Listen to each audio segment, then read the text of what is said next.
Talks Tea, where we dive into authentic conversations about ourselves and our community, exploring topics that uplift and inspire us, from personal growth to social change. So grab your teacup and get ready to join the conversation.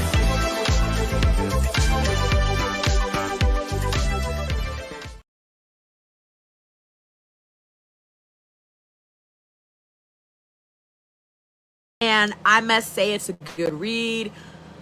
We're going to talk more as we listen to a very popular content creator named Conscious TV read the book aloud on his YouTube channel. Go over there, support, like, share, follow. I do every day, and I am much amazed and pleased every time I watch Conscious TV. So we're going to listen to him read the book, Kim's Lost Words, okay?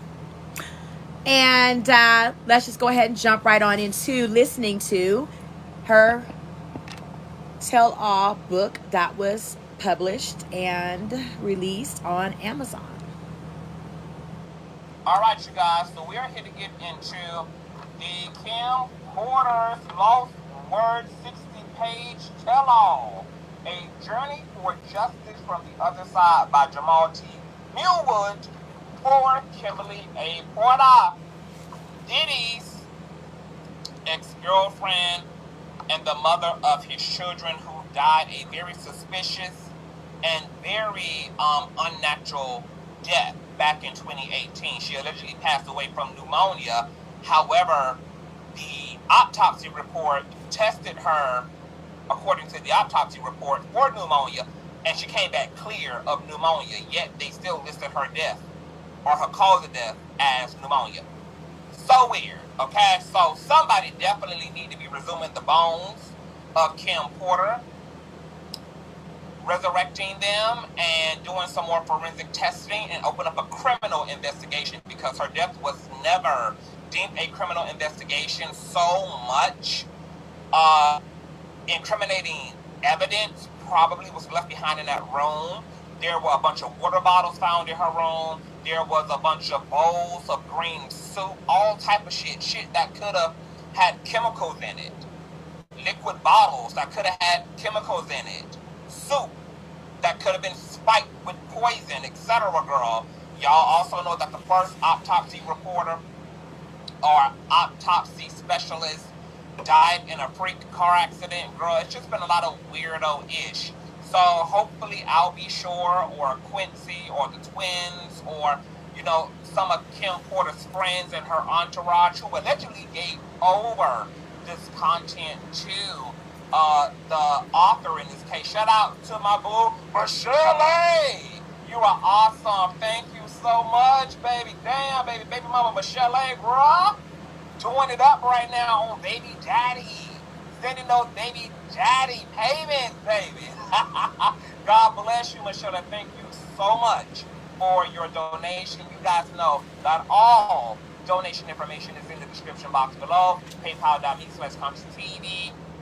$ConsciousTV. Moderators occasionally, rotate the handles, baby, so the folk can do what they do. Love y'all long time. Please respect my moderators. We try to ask for a very, free-flowing chat. We want everybody to be able to sound off, even those who have opposite opinions, but just be respectful and have some damn decorum about your damn self, okay? Having a difference of opinion doesn't mean ending up on the block island, sugar, okay? So moderators, time people out if anything, but let's try to really be, long suffering when it comes to the block. But this book, we want to talk about it a little bit before we get into the read. I did see an interview with the publisher of the book. He made it clear that he's actually not a publisher. He's actually an author. He's an investigator, and he's a journalist, according to him. He says that Jamal T. Millwood is actually a code name, and it's actually a tribute to Tupac. Apparently, the T in Jamal T. Millwood stands for Tupac. I believe Millwood might be the street or the avenue that Tupac was unalived on. Either way, girl, he says that this is a code name inspired by Tupac. His real name is Chris. Okay.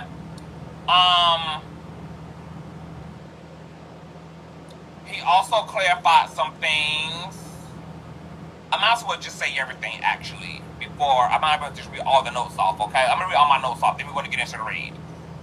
He says that this is not the only high-profile case he has been adjacent to, that he helped also solve O.J. Simpson's case, which actually hasn't been solved, but apparently he was the one that made it known that O.J. had an accomplice, etc., even though O.J. was not convicted after being tried, etc., girl, but he's the one who brought that information forward.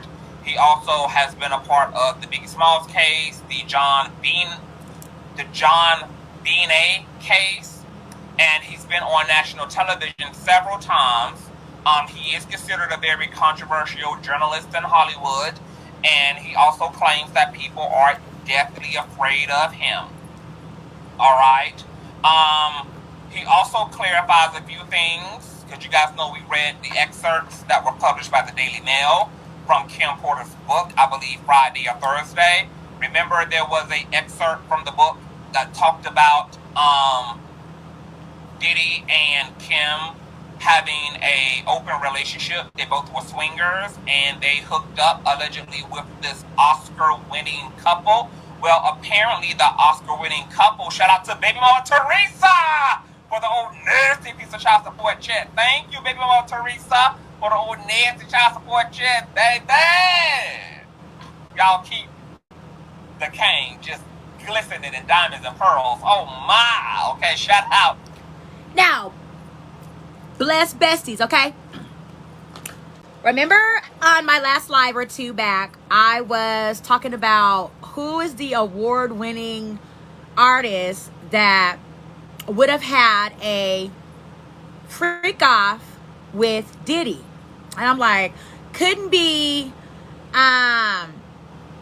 Denzel Washington, like Angela Bassett. Like, let's think of all of the award-winning black Oscars that there are, winners that there are, right? And so I'm like, only could ever possibly be but nobody Will Smith, right? Okay. Listen. Out to my baby mamas and baby daddies. All right. He also clarifies that Oscar-winning couple that Kim and Diddy was laying it low and spreading it wide for was actually Oscar-winning couple Jada Pinkett Smith and Will Smith, girl. Booyah! Oscar-winning couple, girl. Shout out to my baby mama Angela for the old nasty piece, girl. Nasty, y'all sending nasty child support checks tonight, baby. Woo, child, he got freak off energy on these child support checks. Shout out to my baby mama Angela for the old nasty piece of child support check, girl. She matching the energy of all the other baby mamas on her head, girl. Y'all know what it is, girl. PayPal.me/ConsciousTV and $ConsciousTV because we are working on this mother, okay? But Kim and Diddy allegedly, girl, were swinging, girl, from chandeliers with Will Smith and Jada Pinkett Smith bald-headed ass, girl, okay? He also clarifies that Kim allegedly and Diddy had threesomes with Mammy J. Blige, who you guys know is, and just announced a tour featuring Neo, whom was just featured in Dawn from Danny DeCane's lawsuit against Diddy, citing him as one of the two pussy-ass niggas who did nothing when Cassie was punched in the gut by P. Diddy and escorted off the premises by a female employee, girl. Mammy J. Blige is pooching on through with her running shoes, girl, with her running heels. Y'all know her running shoes come up to her damn clitoris meat, child. Okay, she just announced that she's going on tour with Neo's pussy ass. Freak off ass, okay? Y'all know that clips have resurfaced of Neo being chastised by his baby mama and called a little Diddy Jr., okay? You guys know that Neo's marriage allegedly fell apart because he was cheating on his wife with a bunch of prostitutes and sex workers, okay? The same people that Diddy would have a part of these freak-offs exacerbating everybody's health for 3 and 4 days, okay? Can't even revive these people back to life unless it's by way of a damn IV drip, the same IV drip that him and his mammy is on video, you know, taking together. You know, was it after a freak-off? We don't know, baby. His mammy also had the white nails and white toenails that Diddy likes to doggy tag his women with, okay? From Young Miami to Daphne Joy to Cassie, all wore the infamous white nail set along with Diddy's mother. It is a hot mess, child, as they tongue is all down the throat of each other, okay? But apparently, according to the author girl, Kim and Diddy were having threesomes with Mary J. Blige, who also is being considered a groomer for Diddy by some. We're going to be getting into Mary J. Blige in another stream this week, all right? Diddy, according to the researcher as well, is into voodoo, something that, you know, we know to be true. We've been having the whole spiritual, metaphysical, Luciferian, you know, coven witchy conversation about Diddy and his back tattoo and his particular targeting of albino minors, allegedly, and albino women and men, which also have ties to the spiritual community, girl. Y'all gotta check out those lives, particularly the live titled Rihanna, Diddy, and Usher Worship the Rain Man, who is just another pseudonym for Lucifer, the Rain Man. He's been spoken about and rapped about by Lil Wayne, Gucci Mane, and rock and roll, hip hop, etc. He was talked about in the infamous Umbrella video and song by Rihanna and Jay-Z, girl. It's the whole thing. Y'all got to get into them live streams, girl, because we be getting into the things. Okay? Now, the author, as I said previously in a video, girl, he is, rubber tum-tum, hold on. He alleges, hold on, shout out to my baby mother Ashley for the old nasty piece of child support chat. Hey, baby mama. Shout out to my baby mother who's showing mad love. My baby daddy and my baby mother. Girl, y'all showing mad love tonight. Y'all loving on the king, baby. I'm loving y'all back, so y'all keep me working. Y'all the reason why I put up with all this shit that come with social media, baby. All the badgering, all of the bewildering, all of the weird barbs, girl, you know, all of the whole shit show that comes from social media, baby. Y'all make it work, honey, when y'all just be showing the king that y'all appreciate his presence and contribution to the digital media space, and I love y'all for it. All right, so shout out. The author, researcher, journalist said that he does believe the writings are from Kim. Now, I want to reiterate this. The author did not publish this book as an absolute from Kim. He is alleging he was given this material by members of Kim's entourage.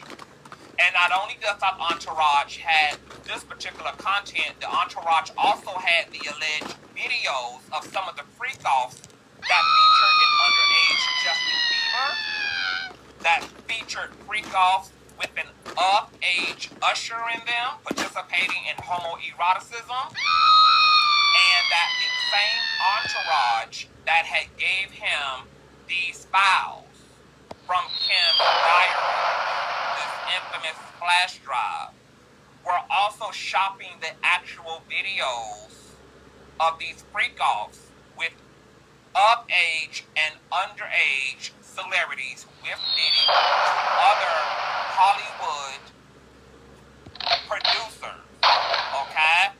Which is a whole conversation in and of its damn self, okay? But he has definitely established that he has no proof that what was given to him is emphatically from Kim. It's been told to him that it's from Kim, and he believes that these writings are from Kim. Okay? He also says that based on his years of expertise and experience in the business, that he can discern when someone is playing pussy hole games, and that he did not detect any deception in the celebrity source who gave him the flash drive with Kim's alleged writings on it. He says that the source proved to him over a 6-month period that the drive is legit. He says that he's the only one who had and published a picture of Kim's face after Diddy punched her in the nose. Okay? Just to give more credibility to his proximity to the case. He said that he also hired a private investigator to look into whether Kim, Al B. Shore, and Jamie Foxx were actually poisoned, and that he will have the results soon. He claims that his investigator gave him the thumbs up on the poisoning narrative. It's looking to be true for all three individuals. Says that he was advised not to work with Jane Deal nor Jack Raw Wright because they're full of shit. That's according to him. Claims that his investigator also claimed that Jamie Foxx, check this out. Remember when Jamie Foxx had that big old ordeal? He fell ill all of a damn sudden. He got sick. He was out of work. He was hospitalized. There was all these weird contradictory message from his PR team, from his daughter. Shit was doing post and delete. People didn't know if Jamie was going to make it or not. And then when he did resurface, he wasn't really talking and answering questions. And people were saying he was a damn clone. And then he had that weird movie come out at the same time that he got out of the hospital and this narrative was going on. Cloning Tyrone. They Cloned Tyrone on Netflix, girl. It was a whole hot mess, child. Even the movie itself is kind of eerie and spooky when it comes to this whole conversation around a corrupted government and secret societies and etc.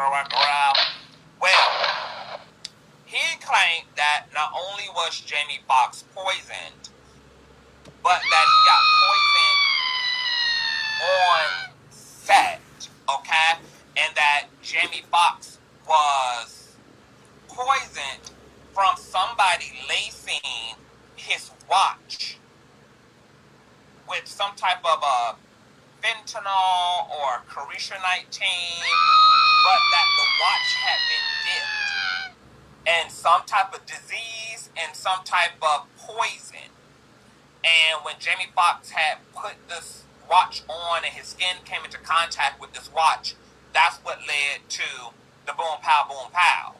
Now remember, we was talking about this even last year. You know, I was saying that somebody could have poisoned Jamie Foxx's lunch on set. You know, they have runners and stuff. You know, these celebrities don't get anything. They are completely catered to on set. This allows a lot of opportunity to be set up if somebody is setting them up. Because whoever is supplying the water, supplying the food, the driver, etc., it can be any suspect who can do anything.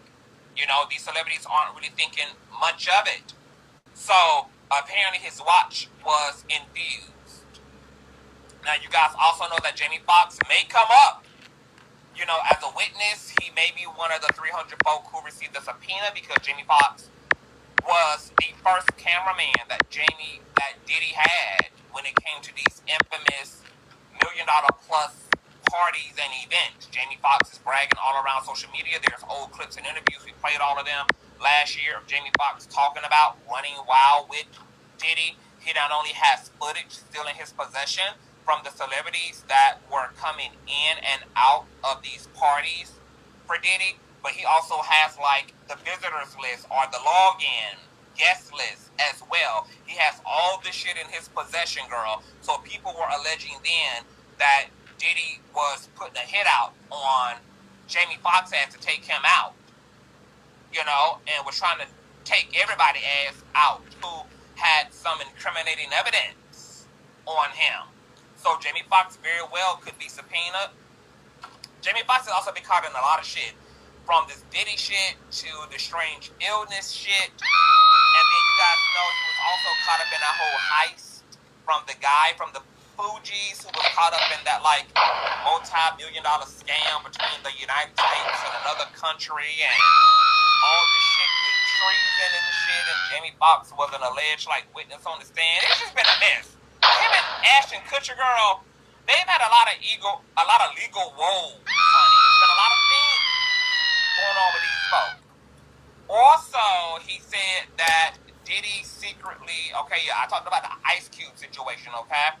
that Diddy infuses his guests' drinks with infused ice cubes that are infused with cocaine, Molly, poppers, oxycodone, pink cocaine, and all them type of things. So people have no idea how to trace, what happened to them and at what point did they start feeling bad. Because even if somebody says, hey, you might have had a drink spike, or you might have had a Spanish fly, or some type of a date rape drug put in your drink, the person can say in response, well, no, because I saw the bartender, or I saw Diddy, or I saw the server pop a fresh can of soda or pop open a fresh bottle of wine or liquor in front of me.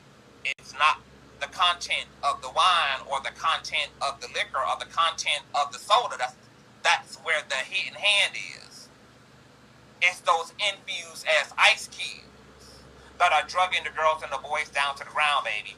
Now, we also know that Albie Shore is contesting the credibility of this tell-all book, claiming that he's going to sue, and that the things in this book are not true, because within the four walls of this book, apparently Al Shore and P. Diddy was getting down all up in each other bussy, girl. Albie Shore is saying absolutely the fuck not. People are not really believing Albie Shore. The questions around why would he allow this man to come in and take his family away?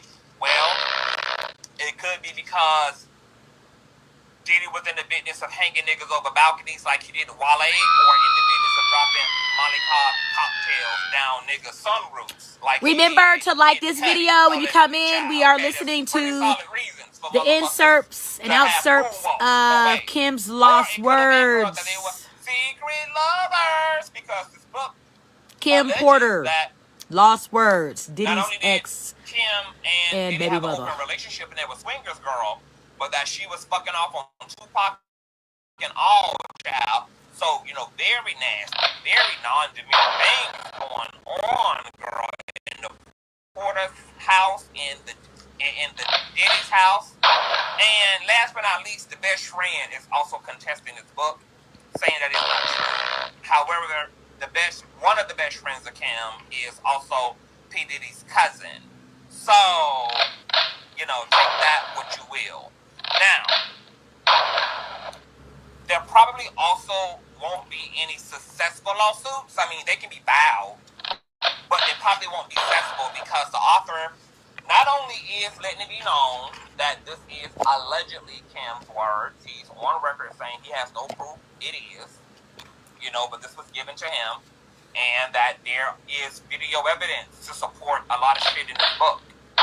But also, I think he filed the book under fiction. So,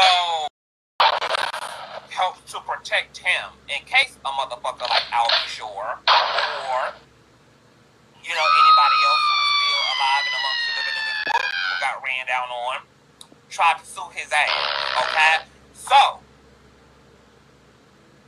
you can take this book for what you will, okay? It's going to be a matter of faith in terms of whether you believe the word in this book. I also want to say this.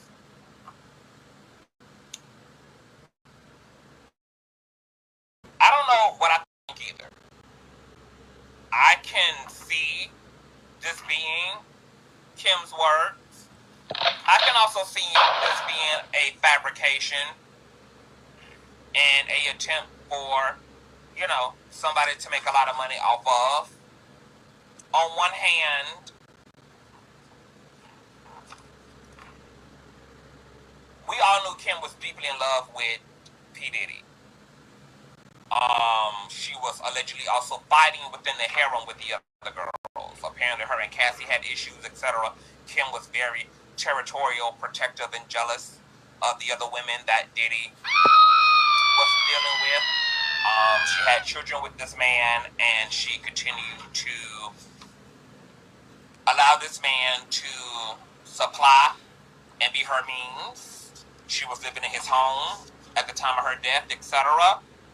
And some will argue that Kim was too much of a mammy herself and too much of a male-identified woman, even though Diddy might have been abusing her to have ever rose against her. Also, the other side of the argument is that this woman was tired and she was afraid of her life. And apparently people in her camp was aware that she was growing in concern for her safety. And she started making provisions to get the fuck out. And a part of her stealing these recordings and writing this book was to help Diddy stay the fuck away from her. Because she was prepared to blackmail him with the tapes that she discovered that have allegedly Justin Bieber and Usher on them. But this attempt to evade and to escape P. Diddy might have got back to P. Diddy, and this might have resulted in him assassinating her, because he was aware that she was leaving, that she was preparing herself to expose his ass if need be, etc. And the rest is history. So, take it for what you will, once again. All right, let the readathon be gone. Right, shout out to everybody in the live show. All right, y'all ready for the reading of Kim's Lost Words? Okay, we are bringing you a great commentator, a great narrator by the name of Conscious TV. I've been watching Conscious TV and a great fan of his show excuse me, for many years. I love his material. He is very educated, very spiritual, very mindful, very open, aware, with all of the ups, downs, ins, outs, and arounds of life, and everything in it.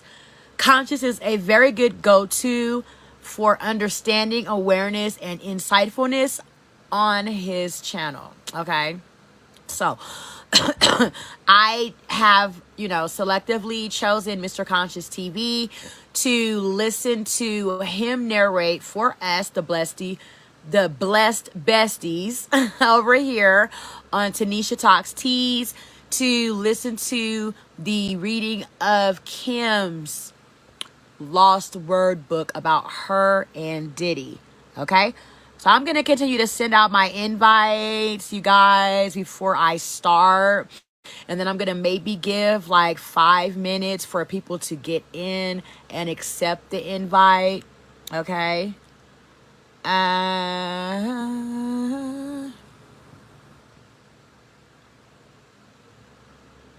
Whoever wants to listen to the reading of the narration given by Mr. Conscious TV, he's going to read the full book.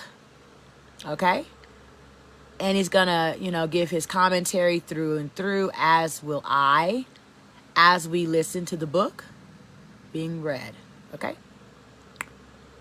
I would like for anyone that would like to come in and speak about the book at the time of the reading of the book, to please allow the narrator of the reading of the book, Mr. Conscious TV, to please finish reading the book and allow me to say that we have done completing listening to the book.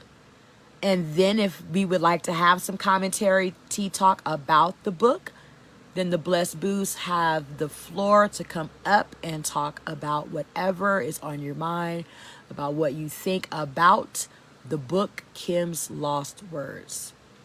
Okay? Okay.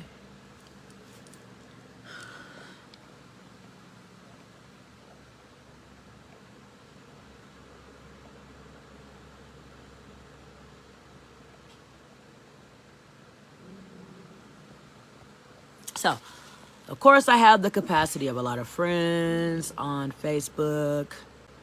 I am a poppin' person. That's why I am blessed to have all of these besties. Okay.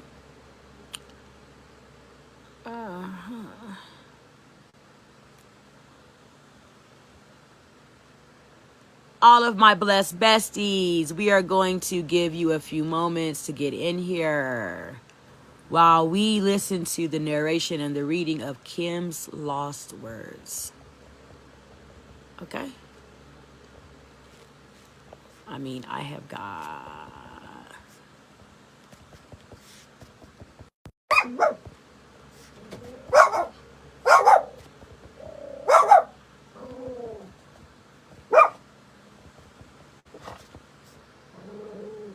Oh my God, I'm not even done with the A's yet.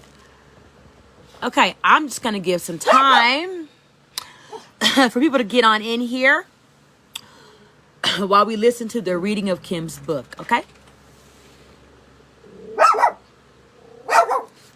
So I'm not going to start it until it's 2:52. At 2:57, we're going to start the listening of... To myself a lot. He was so charming, a wolf in sheep's clothing, a devil, and I fell for it. The story must be told despite the fact that it will hurt my children. I cannot hide it any longer. Sean Combs must be stopped. I was born to loving parents Jake Porter and Sarah L. Porter in the Peach State of Georgia. All through Columbus High School, where I graduated in 1988, I knew I was going to be famous. In the 10th grade, one of my best friends, Tina, said to me, quote, "You won't make it here in Georgia." I knew if I really wanted to be famous, I would have to leave my hometown and my home, Georgia. The conversation was so important. As I look back now, it changed my life. I met Al when I was working in the industry. He was so dope and charming, and I had such a crush on him. We were married. Please let me know if you can't hear. Type it into the comments. Like it wasn't going to last. If you're having any difficulties hearing. It was a little heated between us after we separated, but we got past that quickly. He is just a super dope guy and an amazing father. Though we separated, we are forever bonded through Quincy. Thank you, Al. I will always love you. When I met Sean, he was cool. I didn't think much of him at the time. He was just another guy at the label. Uptown was huge, and we were living our best life. But Sean continued to lay on the charm, and before I knew it, we were dating. As a young single mom at one of the hottest companies in the world, life couldn't get any better. Then, it did. My boyfriend was getting even bigger. He and Clyde would hang out a lot. But I didn't think anything of it. I mean, that was his boss, and he was doing things bigger than most men dare to even dream. Then it happened. I mean, okay, I was a little bit of a freak. I really enjoyed myself with my partner, and toys are one thing. But I never imagined having a man I was dating asking me to use a toy on him. The first time he said he just wanted to experiment. I've listened to this 3 times already. I was grossed out, but he kept begging. He said it would only be this one time, and he was just curious. I was only 20 at the time. I said, what the hell? I hated it. He bled from it, and there was shit on it. I left him alone after that. Puff Daddy had Kim Porter peg him in the booty. Thank you, Yana. So hard that he broke his butt bone. I'm not even going to narrate. I'm just going to, hold on, let me highlight.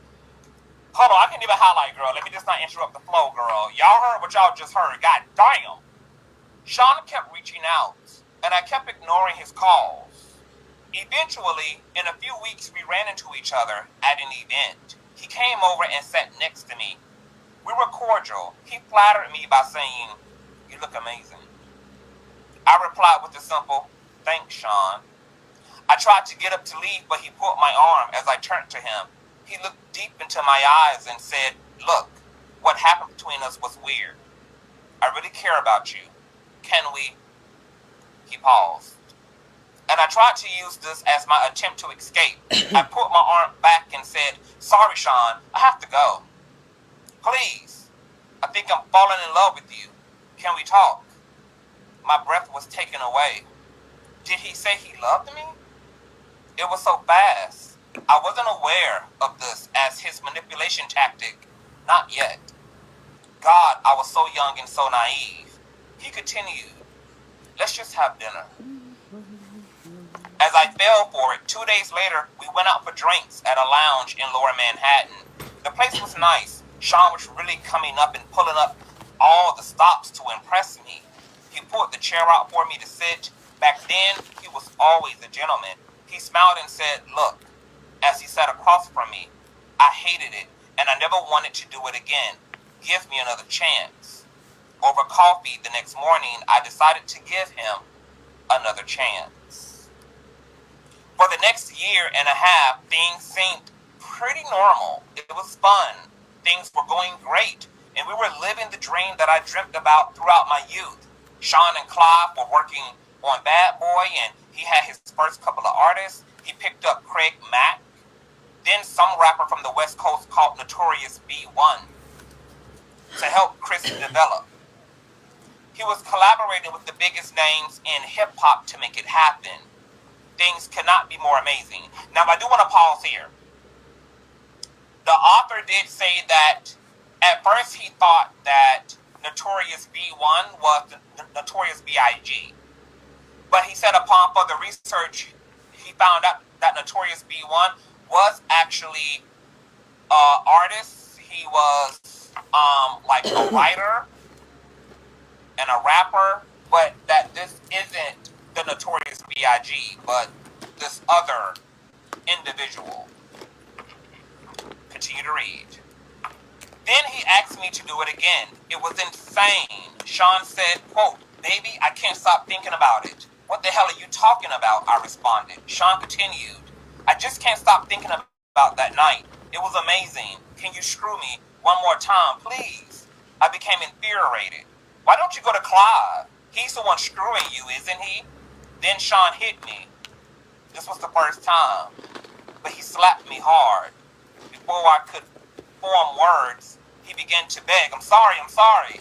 Holding my cheek where he hit me, I turned and ran off. That should have been it. But I guess I'm a glutton for punishment. He sent flowers and a bunch of expensive gifts. Then we bumped into each other at another industry event. He sat down next to me. This was deja vu. Sean started. Imagine running into you here. Get the fuck away from me, I forced out. He became more serious as he said, look, baby, I'm sorry. But I just glared at him. There's nothing you can ever say to me. Nothing. After an awkward silence, he finished. You know I love you. I love your son. He's my son. I don't know how to fix this, but I'll do anything. I'm sorry. Shit, he can be so sweet. Here we go with the love thing. This time,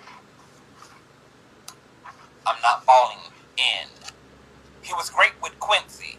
Hold on, wait. This time, it's not falling in. He was great with Quincy. And to be honest, despite everything, I missed him.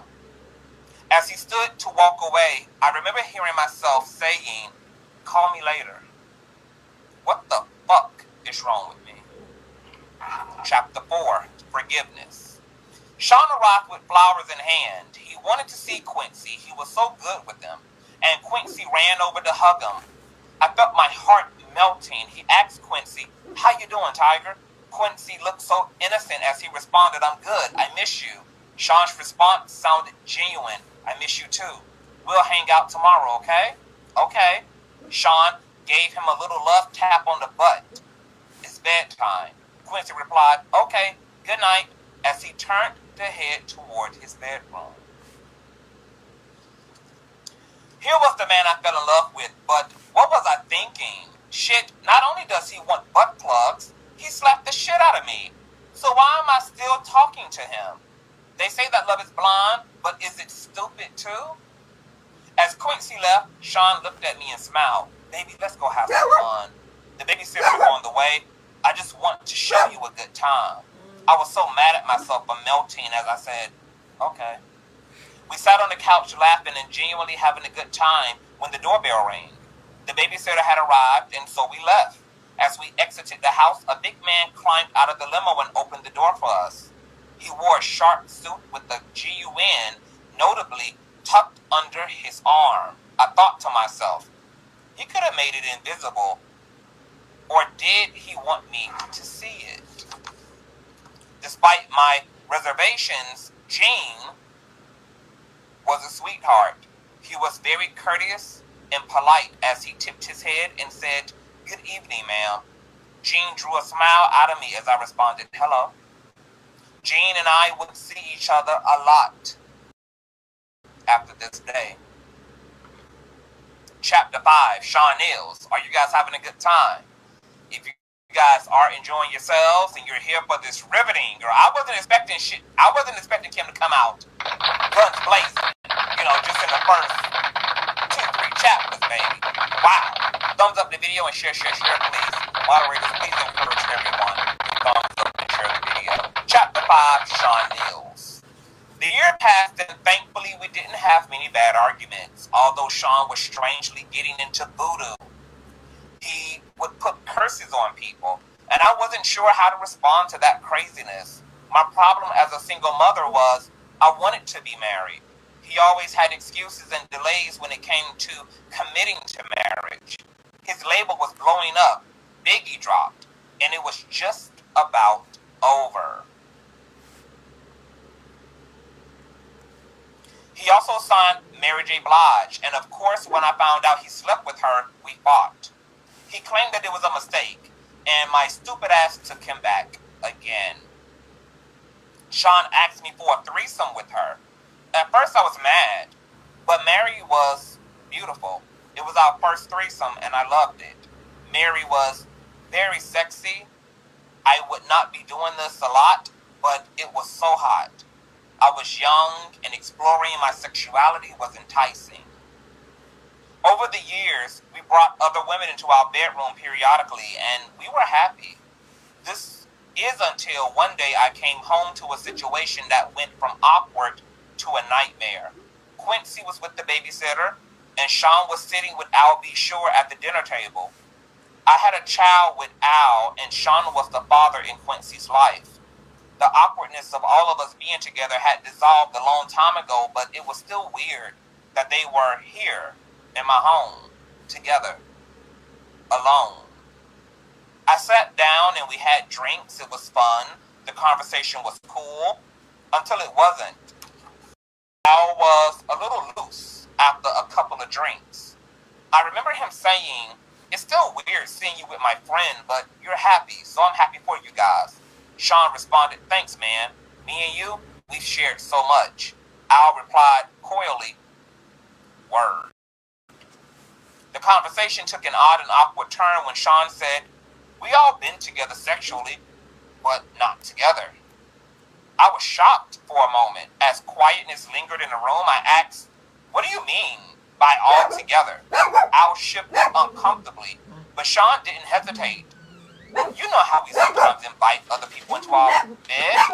I couldn't believe it. "Oh, hell no, Sean. This is my son's father. I'll say something." What Al said was mind-boggling. Quote, "I don't know. It could be kind of hot. I miss you in that way." Although I couldn't believe Sean would do this, the truth was I still cared about Al. And this could be very hot. I just didn't want it messing up my relationship, and if things became awkward, how would it affect Quincy? So I asked, "Are you both sure?" I imagined both of them inside of me. I knew this would be awkward sexually. There would be some bumping of genitals, but what happened next, I couldn't have imagined in the wildest dreams. Al, I couldn't believe it. I stood there in shock. But when Sean, all these things are blurred out. I ran out of the room. This was too much. I couldn't. Sean called out to me, "Oh, come on, Kimmy." They didn't chase after me. They kept bumping genitals.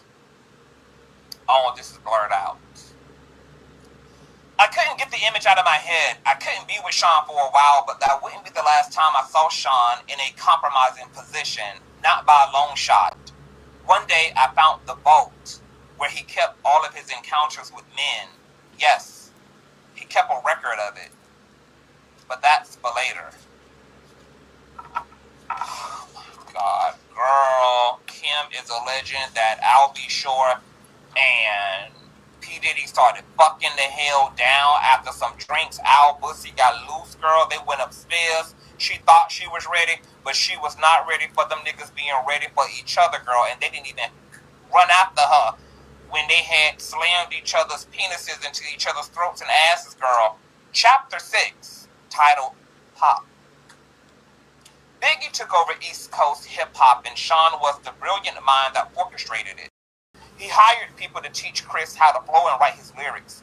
He hired the best producers to do the beats, although he took credit for them and the music was unstoppable. At this point, Sean was sleeping with all of the power players, and everyone that wanted to do music wanted to be a bad boy. Sean wheeled and dealed in a way that would have been unthinkable to many. He slept with the guys that really controlled the music to stay on top. A lot of the names average people have never even heard of. These are the guys that make the decisions on who is winning and who is not. He hosted parties that were just a fancy name for orgies, and everyone wanted in.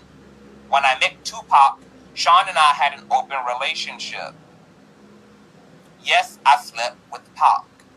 Shit, he was sexy. Sean didn't mind. Well, not until he tried to get Pac to join both of us. Pac was not good with that. This is where the relationship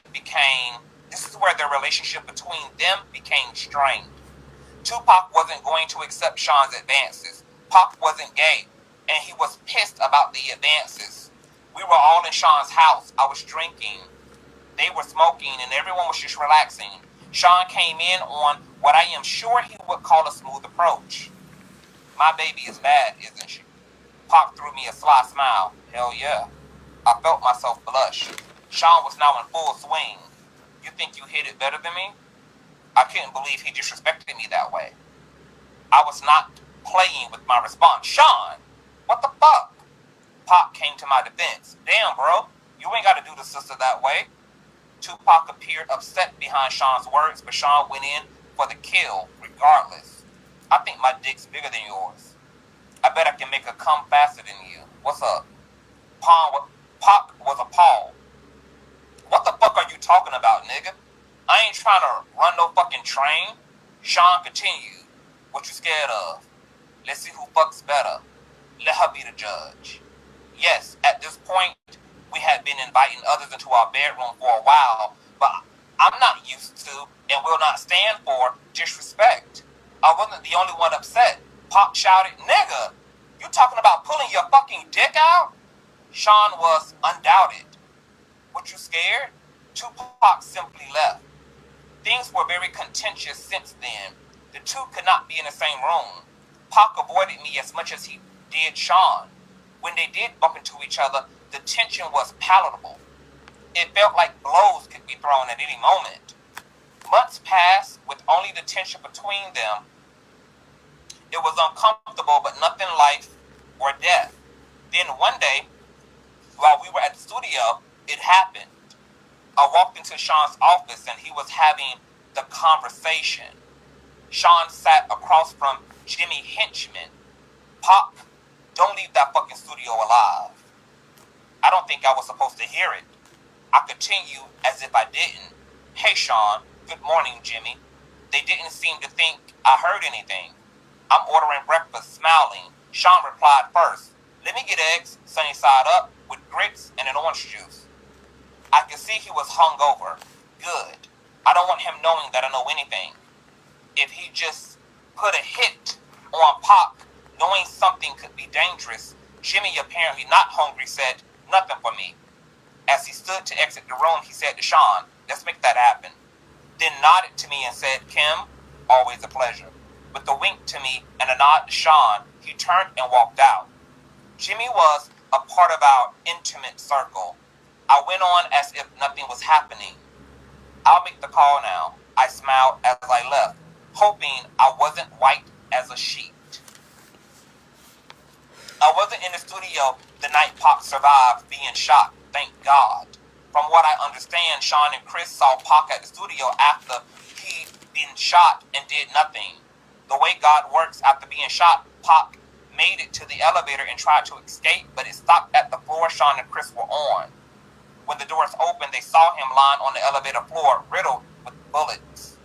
The fact that they didn't call an ambulance, although they saw Pac lying there swimming in a pool of his own blood, would be all the evidence Pac ever needed. He, of course, assumed they placed the hit, and Tupac is a soldier. That is not something that will be unanswered. Pac didn't do well. He lost a testicle, but he survived. It was orchestrated, and Sean Puffy Combs was the orchestrator. Hold on, y'all. I need a swish, baby.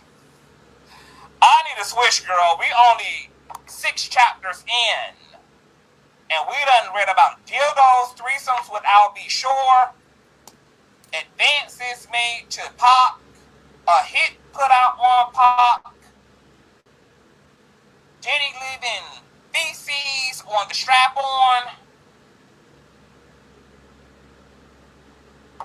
him being assaulted for the first time by Pac. Girl, that should be liquor. Sometimes I be like, girl, why am I so damn sober?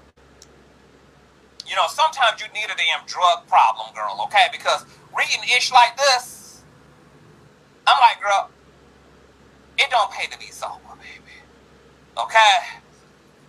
Hold on, y'all. Let me freshen up real quick, honey, because these lights, they're lighting, girl. If y'all are enjoying the read-a-thon, because, you know, nobody can do it like the C, the T, nor the damn B, baby.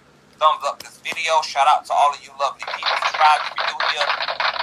And y'all know y'all can show a hard-working content creator some love at.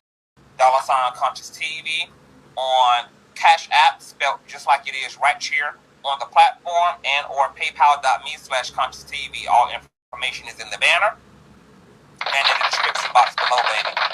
Chapter 7. Threats. At this point, I knew I had to get away from him, but I was scared.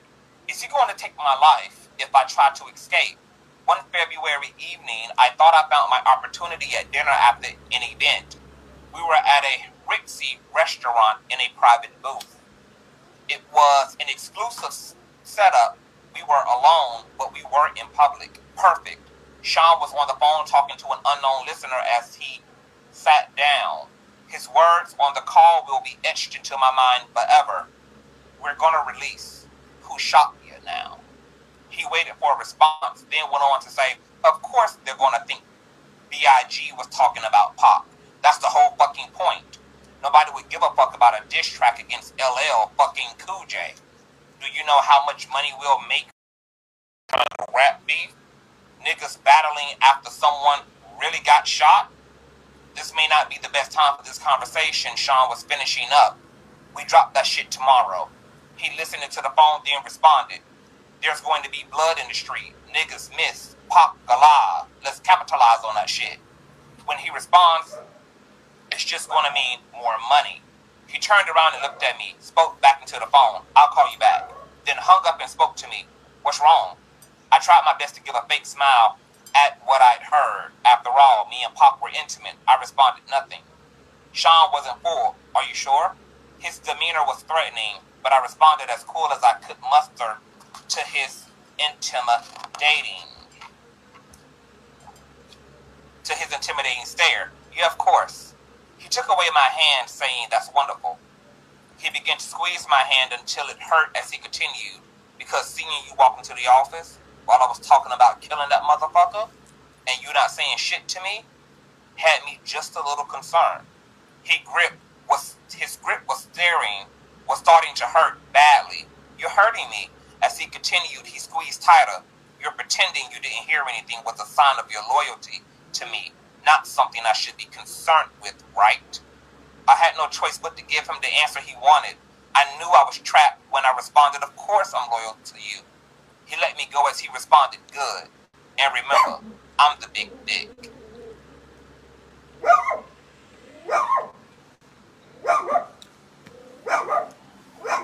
I snatched my hand back in pain. He smiled, said, let's start off with the good wine. He snapped his fingers, and his favorite wine was poured for him. Hershey, they knew that Sean wanted what Sean wanted, and what he wanted, he got. I'm trapped. Now isn't the time for me to launch my escape plan. My kiddos are home I from have to be school. strategic. It's going to be hard to leave the glamour, the glitz, the Mommy lifestyle. is doing This a man just reading snapped of his the fingers Kim in one of Porter the most book, okay? exclusive So restaurants we're in New gonna York go City, in the living room. and they Come poured on. his drink of choice. The bottle of wine is $800, and this is 1994. The list to get in this place is 6 months long if you are somebody.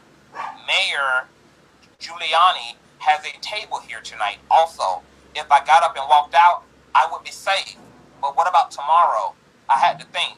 He sipped his wine and smiled. You're not drinking. He pointed at my glass, and of course, a waiter filled it. They knew what I liked as well. Sean had a bad temper. He yelled sometimes, and okay, he roughed me up once or twice, but he never punched me. He never bruised me. He never hit Quincy. I would not have stood for that. He never laid a hand on my son. At that time, I never thought of him touching Quincy in any way. Then the significance of what he said hit me. Is he mad at Tupac over me? I'm the big dick. Oh my God. The last time he put his hands on me, it was because I enjoyed Jamie Foxx too much.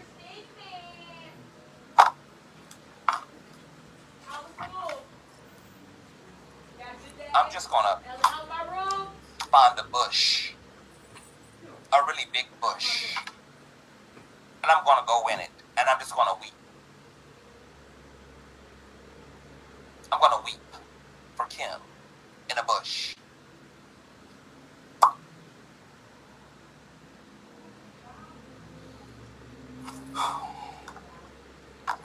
Somebody go check on Jamie Foxx, and I'll be sure.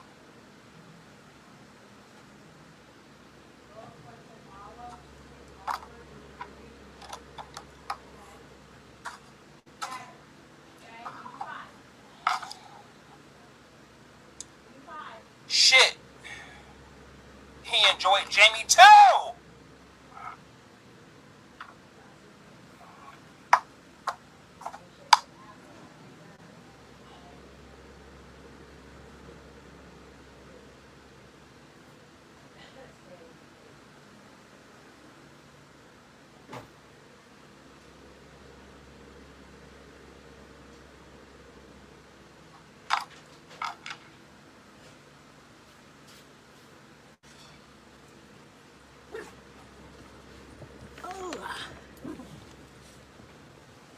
I'm a homosexual, and this is even too homosexual for me. He gets so insanely jealous. It's not fair.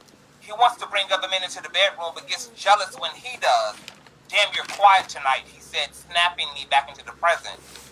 I asked a question that was burning in my mind since I walked into that office. What does Chris think of this? He looked at me coyly and said, his fat ass better just keep doing it.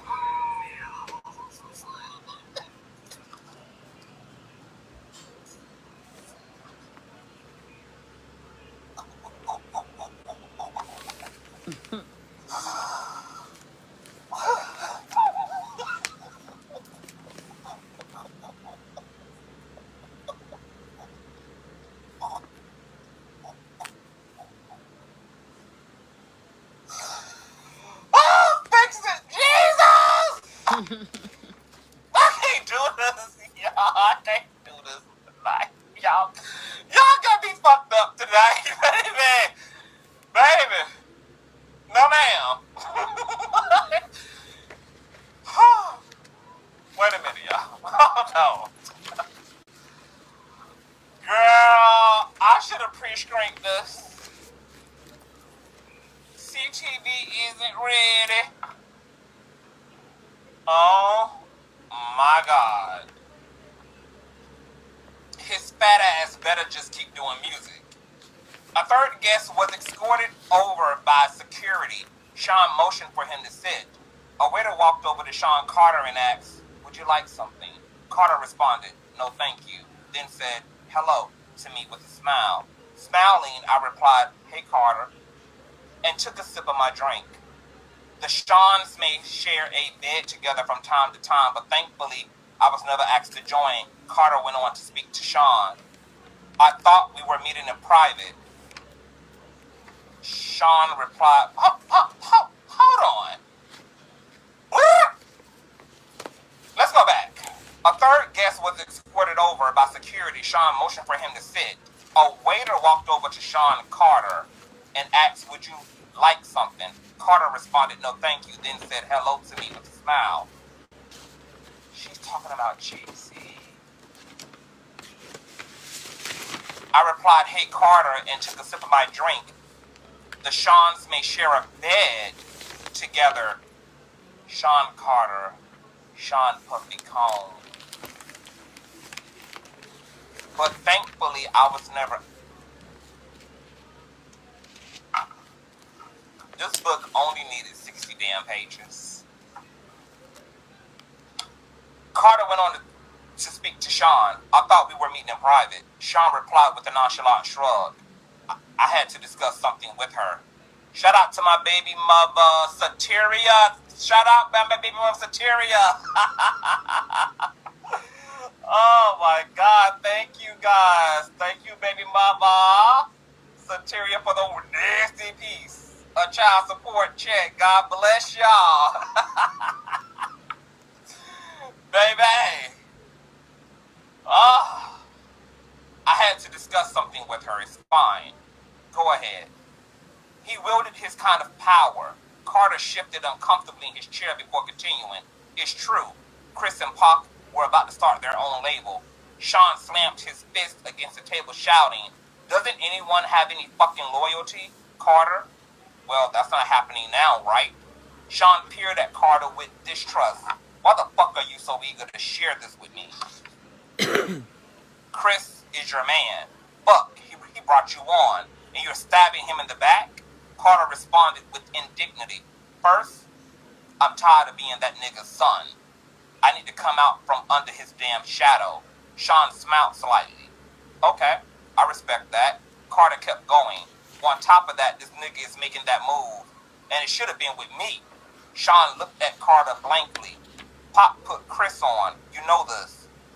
What's this really all about, Carter? Don't fucking try to play me. The Jay-Z of today wasn't born yet. This young Sean Carter was in over his head. Conversed, he had to spill it out. I want a spot. Ambition. Now this is a man I can work with. Sean made a grandiose gesture toward Carter. Waiter, get this motherfucker whatever he wants. Carter smiled. Thank you. Sean responded, honestly, honesty and ambition. We're going to make a lot of bread together. Carter ordered a drink. As he stated again, guess he won't be leaving with that nigga to do their own label now. Sean responded with his normal air of arrogance. Why don't you let me worry about that?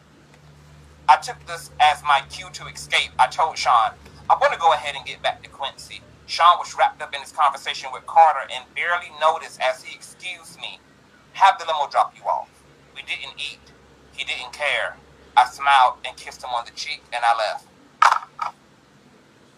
So chapter 8 talks about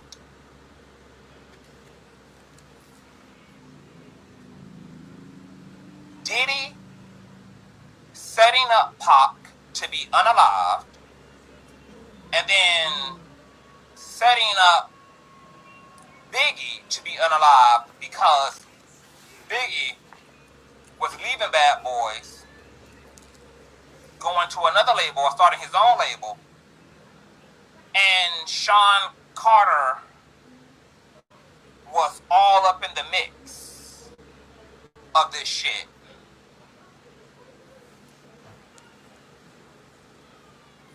Beautiful One Style said Sean Combs frequently said that Sean Carter, aka Jay-Z, is the only person that calls him Sean. Always paid attention to Diddy. And he said that only Jay-Z and his mama can call him Sean. Now we may know why his reverence for Jay-Z is so deep and so high. Sean Combs and Sean Carter. Wow, wow, wow. Chapter 8.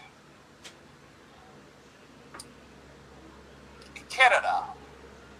Actress, model, and fashion designer Kidda Jones was Tupac Shakur's fiance and is the daughter of record producer Quincy Jones and actress Peggy Limpton. Being around other celebrities was just part of the life. Meeting Kidda was just one of those events, and as time went on, we became close. We hung out together, went shopping, and so on. It was about the same time that I met Kimora. Those were the days, or so I thought. We always had girl talk, and the fact that she was dating someone I had previously been with wasn't a source of contention. We didn't get jealous of each other. It was just girl talk stuff. No, I did not become intimate with Kidda. Kimora was too jealous for that. Yes, Kidda knew about Kimora, Sean, and I all being together sexually. Of course she did. We shared that kind of thing. We were open and honest with each other about almost everything. A true friendship, except I couldn't be open and honest about everything. Not anymore. Sean made sure of that. Kidda, these ghetto ass names, I'm not gonna try, girl. Okay? Kidda is what it's gonna be today. And Pop were the greatest couple. He was always so cool and yet sexy. She was so beautiful and fun. Before all the tension and beef, we used to all hang out together. It was always dope vibes. But with Pop shooting and the suspicious surrounding Sean and Jimmy, the vibes between Kidda and I weren't always perfect. Then came that night. Award shows weren't anything new for us at this point. We dolled up as the men groomed. We didn't choose what we wore. A stylist prepared our color palettes. A makeup artist did our makeup. And a hairstylist did our hair. This was just the way of things. We shared the best stylists in the business. Sometimes we would all go to the studio for an event to get our measurements taken. But this time, Kidda seemed different. I felt like something was wrong. But when I probed her, she wouldn't say anything. Then the day of the event was here. We would all go to see each other inside. Even though Sean was my man, as far as props, I had nothing on Kidda. Being Quincy Jones' daughter had perks, and superstardom was amongst them. Pop wasn't there. When she saw us, she came over to our table. We sat around kicking it in a very dope vibe. Sean knew he was going to clean up this award show. He had all but taken over the East Coast musically. With all the hits, there was really no way he wouldn't. Bad Boy is Hall of Fame stuff now, and Sean P. Diddy Combs knew it. I believe it's a Swally name. Okay. Ghetto Swally shit. Sean smiled at Kidda as she sat at our table, but something about the smile didn't seem authentic. Soon I would know why. He's sick when he has a grudge against someone. As she sat, Sean said, Bad Boy is going to clean the fuck up. From his table with Faith, Chris replied, hell yeah. And the new shit we busting out, gonna have these niggas sick. Kidda signaled for the waiter to pour her a glass of ginger ale that sat over at her table. As the waiter refreshed her drink, she said, Pop's music gonna get some love too. Sean grimaced. Oh, come on, Sean. I know y'all got y'all differences, but you have to admit, the man makes great music. Sean looked at me out of the corner of his eye, then took another sip of his favorite cognac, and replied, Bad Boy got the hottest music on the fucking planet, but I ain't tripping. Everybody gotta get their shine, right? Kidda said, Sean, Tupac thinks you were involved with him being shot. You two were so close. You need to make this right. Sean responded indignantly. Why the fuck would that nigga think I had anything to do with it? Kidda retorted, Sean, can you blame him? Sean was so obviously not happy with the question by his reply. Hell yeah, I blame him. We had a good thing going, all of us. That nigga turned on me, and he has the fucking balls to blame me for his shooting? The indignity he managed to spew out while lying through his teeth was something that I did not expect. I was thrown back for a moment before interjecting, Doc, do we have to do this tonight? it's Sean's big night. Kimora heard the ruckus and made her way over to our table as well. She sat down and said, "Hey, everybody," with that big dimpled smile. I smiled and replied, "Hey." Khadida also seemed happy to see her as she said, "Hey, what's up, Kimmy?" Kimora, never the type to hold her tongue, went straight at it. "The whole place is buzzing with the fact that you're sitting here accusing Sean of having Pop shot. Y'all kinda, loud," she laughed. Khadida seemed embarrassed as she looked around to see everybody staring and whispering. But she wasn't about to back off. In fact, she doubled down. "Anybody here not talking about it ain't real anyway. We all know Sean was behind it." Kimora forced a smile. "Honey, we don't have to do this here." Khadida made it clear that she was not to be silenced as she continued. "Oh, let's not hurt the feelings of Sean Puffy Combs. He only had one of the most prolific rappers in the game shot." Sean clenched his hands into a fist. If this was anyone else, this would have turned ugly, but this was Quincy Jones' daughter. Sean was a monster in the streets, well feared by men that knew, but he did not want any of the smoke Quincy Jones could bring. Khadida could continue with impunity. Sean could not touch her. Christopher and Mary, both wanting to defend the super producer that made them famous, both started to stand and make their way over to the table. Both Sean signaled them off with a firm motion of his hand. They remained in their seats watching helplessly. Khadida seemed to be on full rampage. "You're not safe in the street, Sean. You think you're unstoppable?" Kimora seemed almost red in the face when she grabbed Khadida by the hand, saying, "I gotta go to the restroom." Khadida, not willing to stop, snatched her hand away, yelling, Let go of me." Sean needed her to get a grip and said sternly, as a parent speaking to a child mid-temper, "Da." Khadida turned to her and yelled, "What?" Kimora nodded toward the crowded room and Khadida looked around. Here she deflated slightly. Kimora, now in control, spoke firm but softly, "Let's go powder our nose." Khadida nodded with a grimace and gave a sharp My blood look pressure's back at Sean dropping. as It's she walked slowly away. dropping. That's As good. the tension slowly melted away, I asked Sean, "You okay?" Sean didn't reply at first. He looked around and saw that no one was really paying attention now that the ruckus had died down, and stood to get the pitcher of ginger ale from Khadida's table. He poured himself a drink from it, looked around again, and saw no one paying attention and put the pitcher under the table. What was he doing? Then I heard the distinct sound of liquid being poured into liquid. Oh my God, is he peeing in the pitcher? He smiled at me as he brought the pitcher back from under the table and firmly replied to me, "I'm good." He then stood and returned the pitcher to the table. I was in awe. I knew he had a bad temper, but this was disgusting. I'll never eat or drink something after we have an argument again. Khadida and Kimora made their way back to Khadida's table to sit as Sean watched on quietly. Sean made small talk. "Which songs do you think they'll give you an award for?" As Khadida poured her drink, Sean's bodyguard made his way over to the table.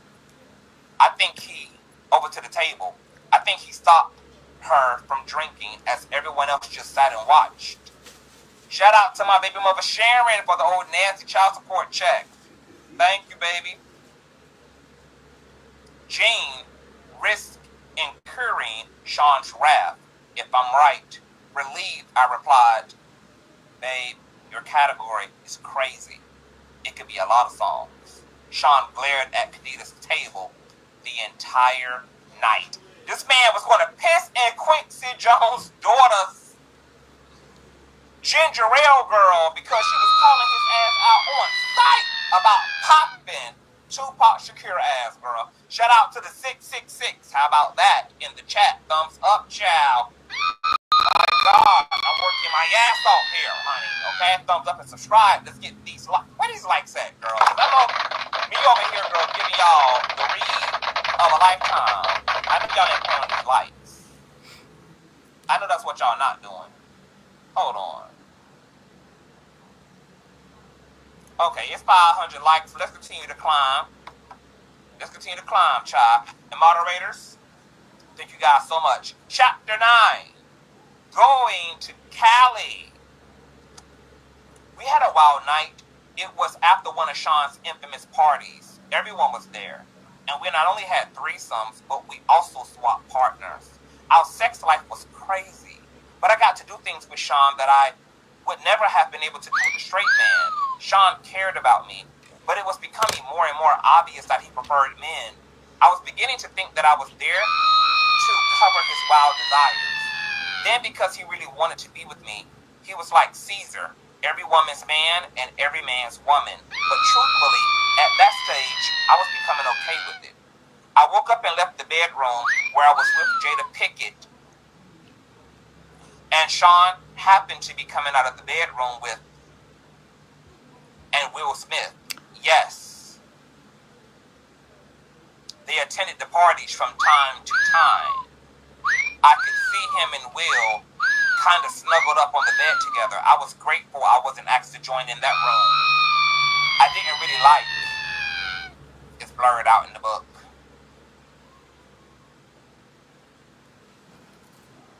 Go. So I'm done. I wonder, is the author blurring out, like, the explicit terminology? It goes on to say, Sean smiled when he saw me. Good morning. Hold on, y'all. Let me get a swish. A swish of water. Because we're now entering the Will and Jada Pickett Smith chapter, girl. Diddy and Will Smith getting down with the things, honey. My God, damn day. Shit. All right, girl. Shout out to the almost 700 folk in the building. Where was I? Where were we? I could see him and Will kind of snuggled up on the bed together. I was grateful I wasn't asked to join in that room. I didn't really like blurred out. Sean smiled when he saw me. Good morning. Here at the orgies, he wasn't very affectionate. He didn't have to pretend, but he couldn't walk straight. I knew how his ass felt, literally. Yarks! We had sessions playing with each other's anal. So both Kim and Sean played with each other's pooper shooters, baby. I wanted to be home before Quincy woke up, so I told him, I'm getting ready to go. He responded, let's have a cup of coffee first. This meant he wanted to talk. I didn't know what it was about, but in situations like this, I didn't really have a choice. He was becoming more violent when he didn't get what he wanted, and I really didn't want to bite. So I sat down. But before we started talking, it's blurred out, came out of the room. Sean was wearing boxers. Blurred out was in his birthday suit. Blurred out addressed us, morning. When he turned around in order to close the door, there was a dried cum stain on his back.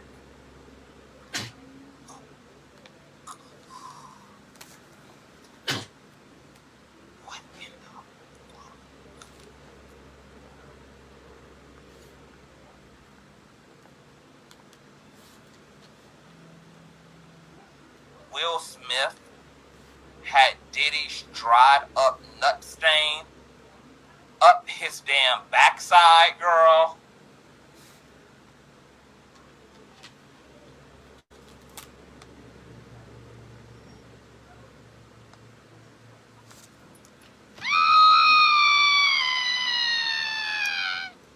I need a liquor fund. Anybody who wants to support CTV's liquor fund, because now I have damn trauma as a result of a damn live read for you all. $ Conscious TV and or PayPal.me/Conscious TV. If you would. And if you are blessed on today with the live reading narrating by Mr. Conscious TV, please go over and follow him on YouTube. And also, send your girl a star or two, Tanisha Talks Teas. Thank you, blessed besties. Would like to, from this point forward, support CTV's alcoholism.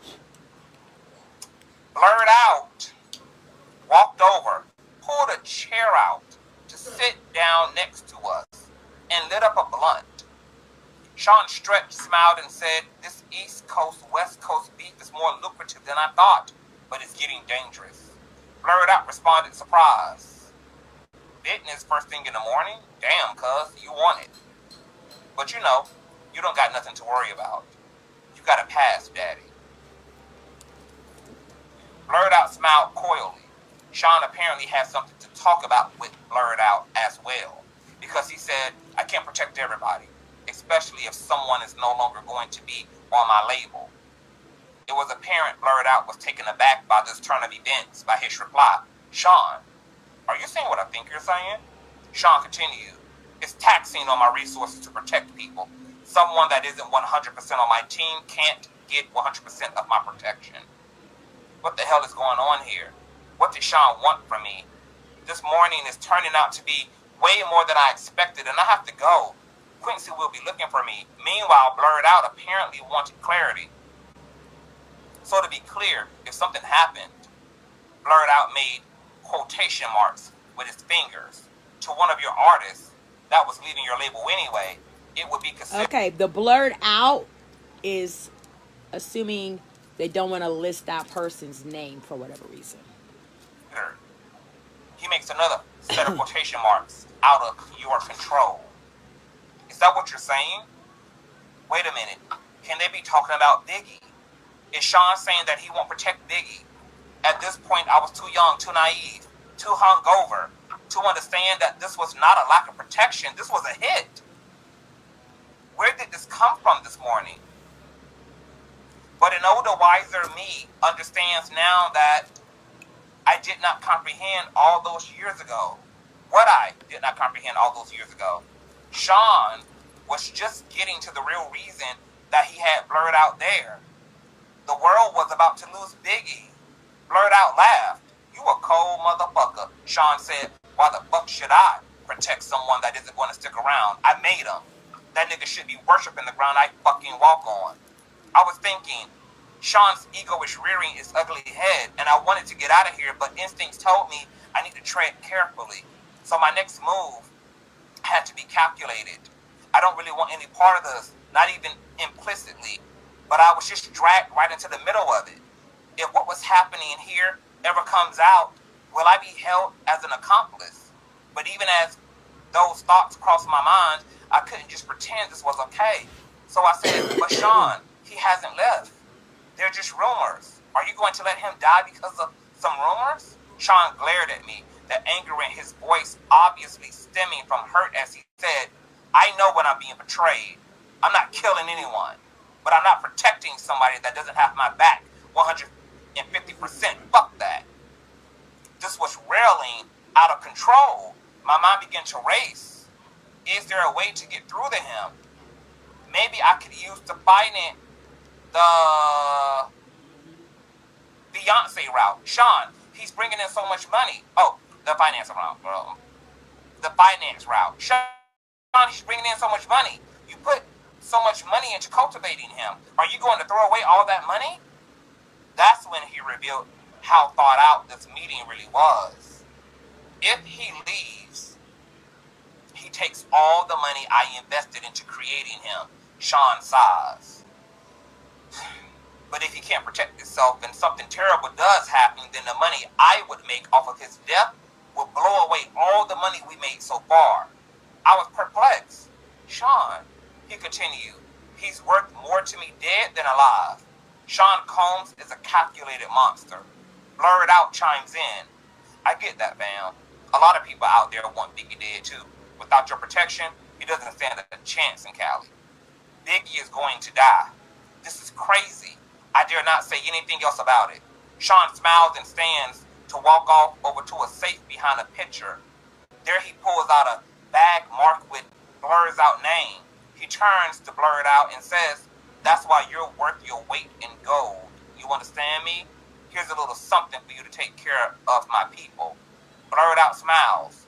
"Sean, I love you, baby. You know I got your back. Your problems are my problems. I'll make sure to have my people take care of your people. I need to get out of here. This is crazy. I attempted to leave again. Sean, I want to get to Quincy before he wakes up. Sean looked at me responding, it's getting late. Give him a kiss for me. I'm going to get out of here. Thank God, blurred out, always with something to say. I'd love to meet the little type sometime. Not a chance in hell. Something about this guy creeps me out. I forced a smile. That would be great. I made my exit. Wait a minute. CTV, remember the movie Be Cool with Cedric Entertainer and John Travolta? Who out-hits an artist? Give him a kiss for me. What the? So wait a minute. Are we on the same page about who the hell Blurred Out is? Just for clarification, who's Blurred Out, y'all? Snoop for sure. Snoop. So wait a minute. If it's Snoop, hold on.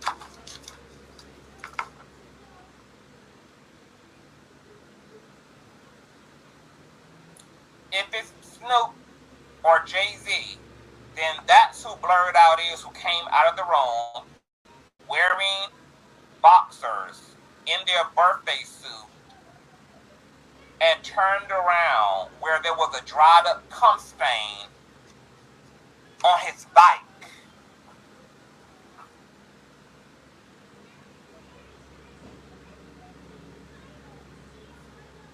It is giving Snoop. Allegedly.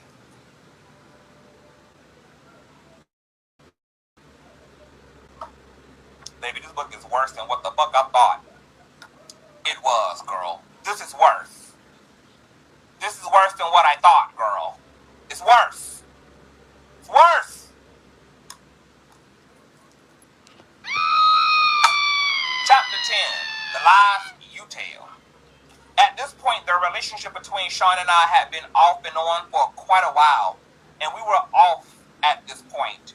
He had put his hands on me once again, this time for something that didn't even happen. It was all in his head. When the phone rang, I picked it up anyway. Hi, Sean. He sounded trepidatious as he said, we've been broken up for a while this time, yeah? He continued. I don't want anyone to know about my... He paused to search for the right word. Proclivities. I replied, so you don't want people to know about you being gay? Shout out to Kim Porter, allegedly. Sean exploded. See? That's what the fuck I lose my control on you. So I just plainly stated, goodbye, Sean. Wait, he screamed. What, Sean? I'm sorry, okay? You're always fucking sorry. He took a deep breath. I have to do something to cover myself. I sighed. Do whatever you fucking want, Sean. When you see this in the news, it's not real. This made me calm down a bit. What could he be talking about? He continued, I'm only doing it for the press. Doing what, Sean? After a long pause, he continued, she knows what this is. She is just pretending to cover me. Sean, what the hell are you talking about? Another pause. Publicly, I'm going to be dating someone else, a video girl. I laughed. Why would you do that? I have to cover myself. I was getting mad. I was actually angrier at myself more than at him. Why was I getting jealous? I was sitting there actually comparing myself to video vixens in my mind. They are thick, but look at my body. Did he prefer them light-skinned, big-butt girls from videos? I caught myself. No. I know he likes men any damn way. As he regained control, I asked, why the hell are you telling me? He sighed. I wanted you to find out from me first. Like I give a shit. He came at me with his favorite line. You know I love you. It was getting old. I could only think to myself, here we go. Love is a big, strong word. I'm tired of him throwing it around and using it when it fits his needs. He's using it while he's sitting there telling me about dating someone else. I replied, you don't hit people you love, Sean. Love doesn't hurt. He sucked his teeth as he responded, come on, are you serious? The shit's for children. We aren't in fucking high school. Sometimes things happen. That doesn't mean I don't love you. I wouldn't hit you if I didn't.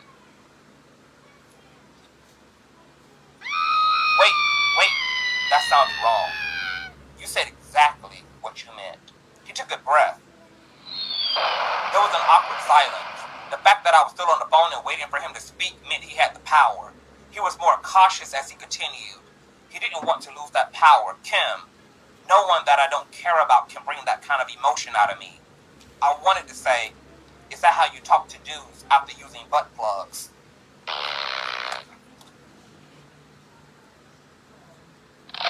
Has anybody prepared my bush? Has anybody prepared my bush so that I can go and weep? Huh?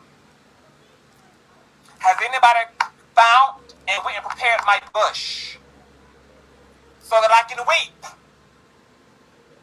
for all of the sex toys and butt plugs of America, baby? Okay? I needed to be a really big bush. But there is a line that I dare not cross. Instead, I said, you say that while you're dating some other bitch. That's just for the public? I was done. It could be heard in my voice as I said, whatever, Sean.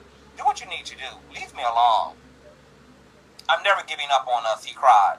I responded to that emotional control attempt with the little resolve I could muster. I didn't even believe the words that came tumbling out of my mouth. Sean, there is no us anymore. Goodbye. Tell Quincy I miss him, he threw out. His emotional manipulation was really driving me crazy. This time I said with much more conviction, goodbye, Sean. I hung up, manipulative bastard.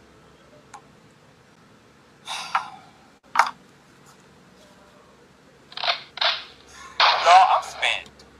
Chapter 11, bitch. I'ma need a night to just digest. Cause I'm gonna go back through this fucking highlight. Chapter 11, baby. Page 33. We halfway to the finish line.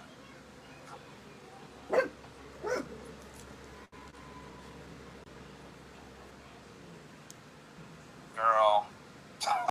Chapter 11. More problems. For a while, I was actually happy to see Sean gone.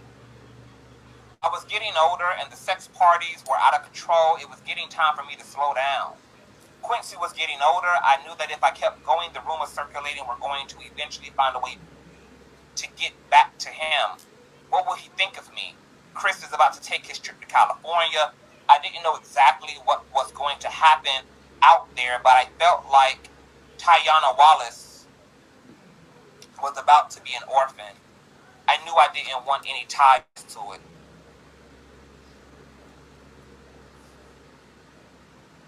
Hold on, y'all. My hair was just like billowing, bro. All up into my damn eyelash. Hold on. Is the bitch still flawless? Absolutely. Okay. Hold on.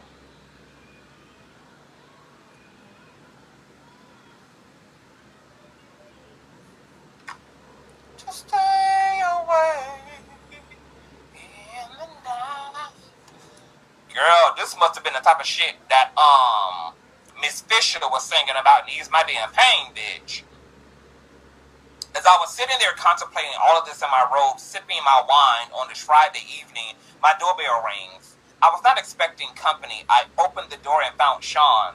My heart skipped a beat. I was shocked but recovered quickly. I forced a smile and told him with a slightly slurred speech, "Hey, come in."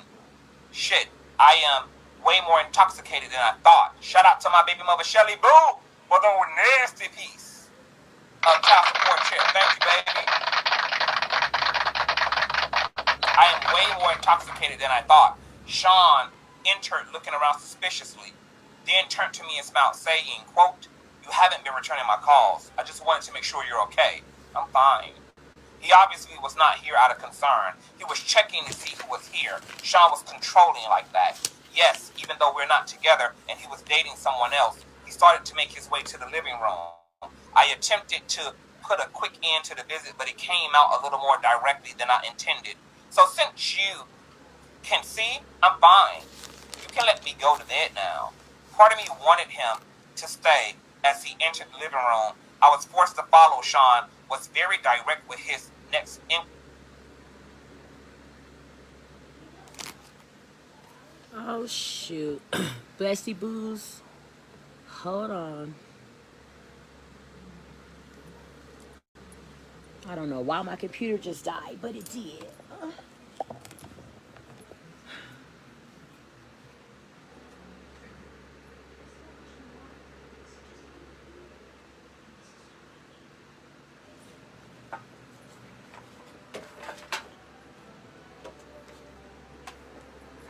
Let's plug it back up. Let's see what's going on.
Okay.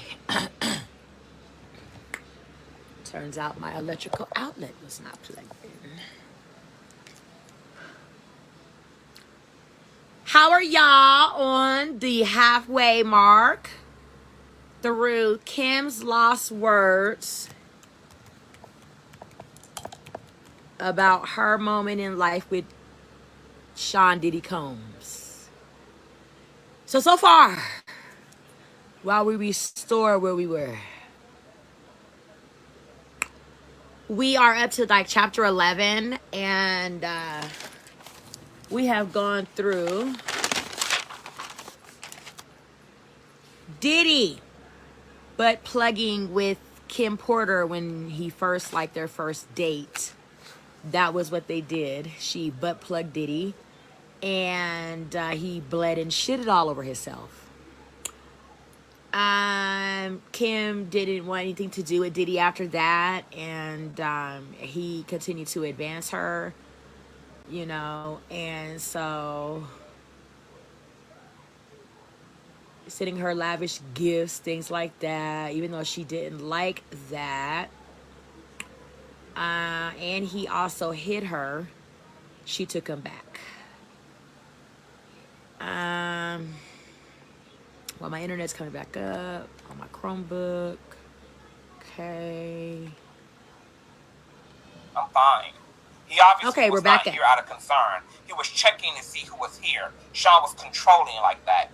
Yes, even though we're not together. And everybody, tune back in. We are at the halfway mark. Put a quick end to the visit, but it came out a little more directly than I intended. So of the reading of Kim see, Porter's Tell-All book. You can let me go to bed now. Part of me wanted him to stay. As he entered the living room, I was forced to follow. Sean was very direct with his next inquiry. Is someone else waiting for you? No. But Sean, we're not together. You're dating someone else. I can fuck whoever I choose. With this, Sean became irate. He fiercely slammed me to the ground. Then he pulled out a .22 and sat it on the end of the table. He turned to me calmly. I was scared. My voice quivered. I pled to him, Sean, please stop. Quincy's here. Girl, y'all better support the king, bitch. I'm putting on a show for y'all tonight, baby. How did we get here? How did we get to the point that he was in the living room threatening me with a GUN? He knelt on one knee and got right in my face to say, you're mine. You don't have a choice in that now. I can't live without you. He stood up, composing himself. I was terrified as I whimpered, Sean, that's not love. Sean picked up his GUN and cocked it. He looked at me almost thoughtfully and asked, Have you ever heard, if I can't have you, no one can? Sean, please don't. Please, Quincy, we're here. Sean smiled and put the GUN away, saying, oh, this is just for dramatic effect. I would never shoot you. If I was going to unalive you, no one would trace it to me. You know how many people I've had to take care of over the years. It would be quiet, something in your food or drink, something that would never get back to me. I wouldn't shoot you. Do you understand? I could only nod, tears flowing down my cheeks. He looked at me thoughtfully as he reached down to help me. I could do nothing but agree. He's a terrifying monster. Now he wanted to smooth it over, and I had to go along with it. What else could I do? Listen, baby, I don't ever want to hurt you. You know I really love you, or I would have moved on. Thinking about living my life without you was just hard. If someone ever tried to hurt you, I would unalive them. My back hurt from where I hit it on the table.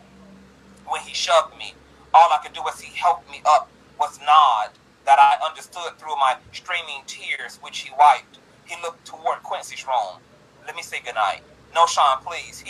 Thinking quickly, he has to get up in the morning. Sean looked at me with the unreadable look. He was studying me. Okay, I'm gonna go. Nervously, I walked him to the front door. This is over, thank God. He kissed me. I didn't want him touching me, but I couldn't refuse. Kiss Quincy for me. I tried to keep my composure as I replied, sure, Sean. He opened the door to leave. The bodyguard that was waiting outside escorted him to the car. This was far worse than I realized. Why would he need a bodyguard at my front door? How was he anticipating this to go? After I shut the door, I had another drink. For tonight, the nightmare was over. I sipped on my wine and cried. The next few days, he sent dozens of flowers. He brought Quincy expensive toys. He didn't want me. He wanted me to keep his secret. I'm trapped. He has the authorities under his thumb. I can't go to them. This is like a gangster movie. How high up does his power go? How far is his reach? The FBI, the CIA? Who is not corrupted or won't get silenced but their upper chain of command? Can anyone help me and my child? He found his way back to my bed. I had no choice. Chapter 12. A Mama's Love.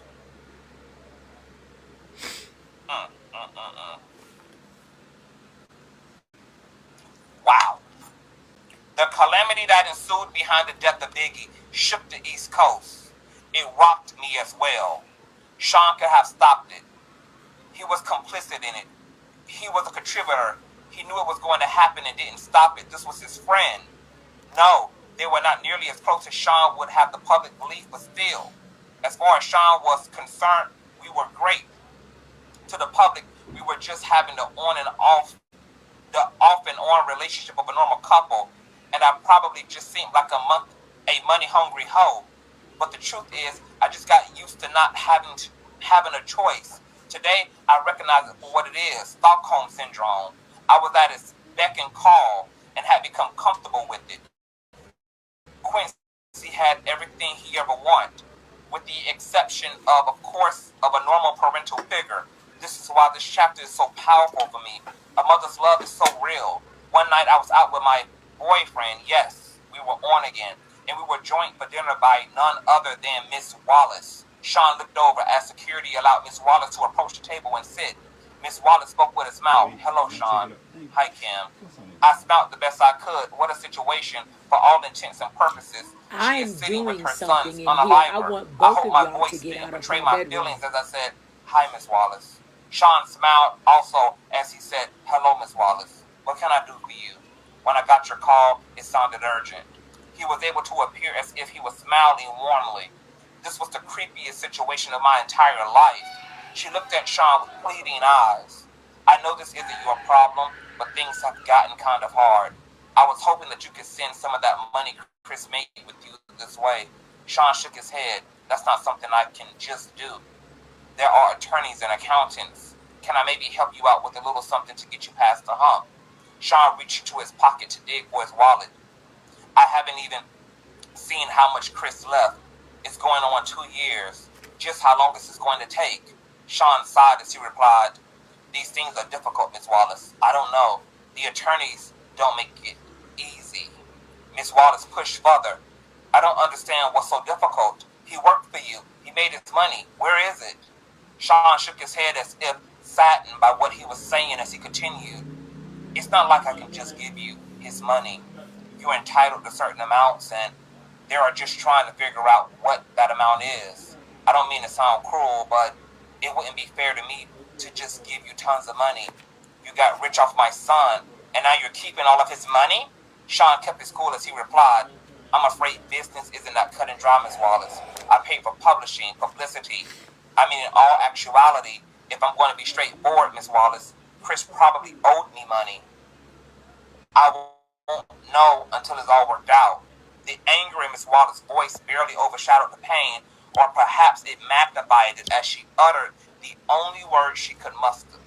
You bastard. Sean didn't flinch. He just said, look at the contract. I am honestly trying to get him as much as possible out of it, but I have investors. I can't just take money that doesn't belong to him and start giving it away. Miss Wallace exploded in response. You know good and well Chris didn't owe you a damn thing. Sean stared her straight in the eye unwaveringly and said he wouldn't have started making a profit over a few years. His money into his album sales paid for studio time, music videos, publishing, and marketing would have come from doing shows. I'm sorry. He isn't here to make that money. I miss him. Her response was deadpan. Did you kill my son? Momentarily, Sean was stunned into silence. She asked again, her voice quivering. Did you? He started, Miss Wallace. She would not be redirected. Answer the question. I was not used to seeing Sean on the defensive. No, of course not. She looked at him with spite, the anger in her voice, enough to send shivers up my spine as she replied with the menace only a mother can. I don't believe you, Sean. Sean looked at her with the sadness that I knew in my soul to be fake. Although looking at him without context, anyone would believe him as he replied, I'm sorry to hear that. Today I know he was able to muster that false sincerity because he's a sociopath. Back then I thought it was compassion. With no more words, Miss Wallace stood up and left. Sean watched her exit with disbelief. Not knowing what to do, I placed my order. Dinner that night was long and silent. I feared for Miss Wallace's life. Sean is most dangerous when he feels threatened. No, she could not physically threaten him, but this threat was very real. If she goes public with her accusation, Sean's image would be damaged. I have felt for myself the extent he will go through in order to protect that image. Now, if this book is false, all Miss Wallace got to do is come forward and claim that this whole dinner that is being alleged in Kim's alleged tell-all book didn't happen. Because the only other person aside from Sean who would know that this exact dinner took place would be Biggie Small's mother. If this book is false, Miss Wallace would be able to corroborate that. But if I'm not mistaken, Miss Wallace had an outburst a few months ago, her damn self on social media, basically asking for Sean's head. So it's given that this might have been Kim's actual words.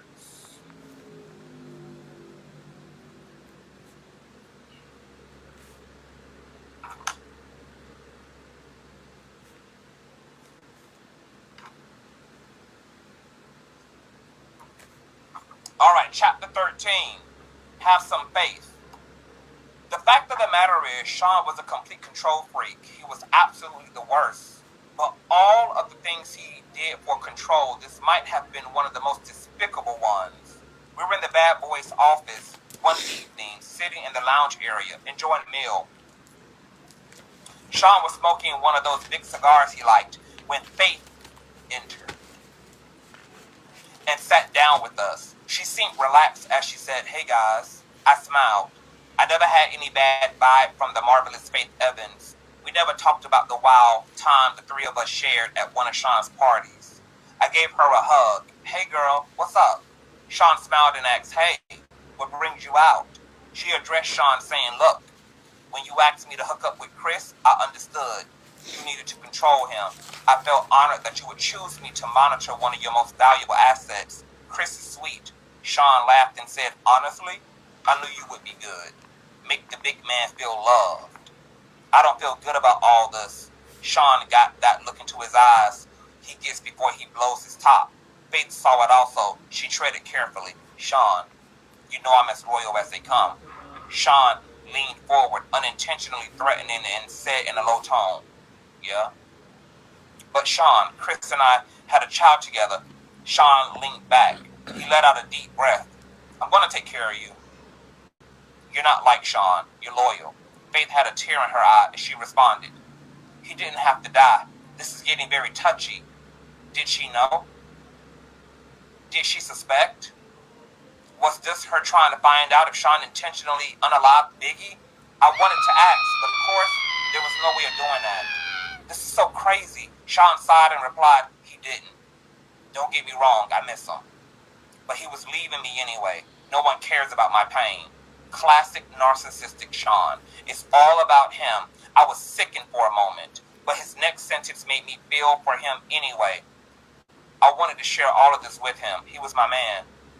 Faith couldn't hide the anger that flared in her eyes, but she knew who she was talking to. She was careful as she spoke. Sean, you have your friends you share things with. Sean sat forward again, this time with malicious intention as he quarreled. What the fuck is that supposed to mean? Chris has no one. Only you. Sean lost it. That fat fuck and that other piece of shit I had you fuck? I interjected while in shock. You had her fuck Pac? Sean glared at me as he answered. Yes, fucking Pac. Those motherfuckers were trying to start their own label and compete with me. Me! After all I did for that fat fuck, nah. I wasn't using resources to protect that motherfucker. No fucking way. As Faith started to cry, Sean looked at her and softly and lightly. He spoke a little calmer. Look, I didn't hate him. I was hurt, but I didn't hate him. I'll make sure you and CJ are taken care of. Without words, Faith got up to leave. As she turned, Sean spoke softly. Faith. She ignored him. He called to her again. Faith. She exited quickly. Sean just looked at me and said, damn. I didn't really know what to say. Sean just told Faith that he wouldn't protect her husband because he was going to leave Bad Boy. From a business perspective, I didn't disagree with Sean there. Wow. Kim just went from narcissistically abused victim to woo child. She agreed with the way Diddy handled this issue over business.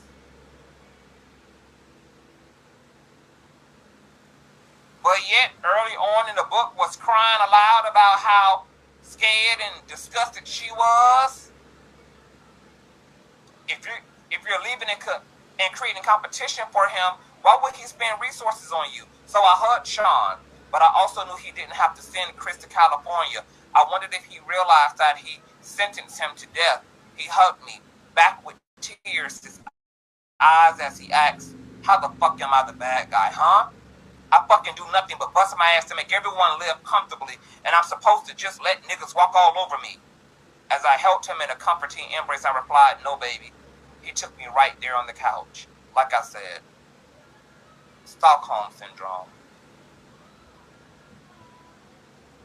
Shout out to the 730 folk in the building. Subscribe if you're new here.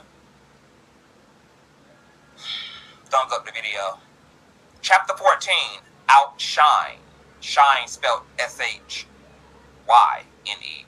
This particular evening, I was at Sean's house and Quincy was staying with a friend. It was some alone time for Sean and I until the doorbell rang, and Sean got up to answer it. I heard a woman yelling and quickly realized it was Jennifer Lopez, or better known as, to the world, J-Lo, or better known to me, J-Ho. Sean, what the fuck? She blasted. Sean responded calmly, relax, baby, relax.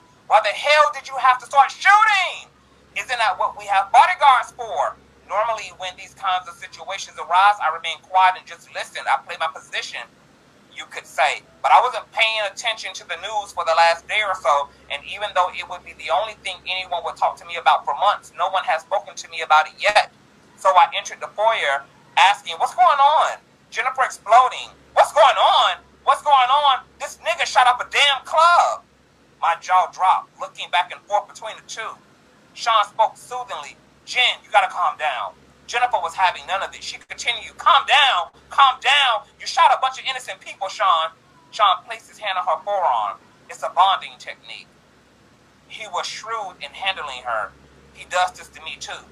Even if you know what's going on, even if you know what's happening, it works. It's an intimate contact without being personal. He was aiming to disarm her. This did not seem to immediately sway Jennifer as she continued. Why in the hell did you think Biggie's replacement would take the fall for you? Biggie's replacement? Wait, she could be talking about, I had to know. Are you talking about Shine? Jennifer didn't even look at me as she responded.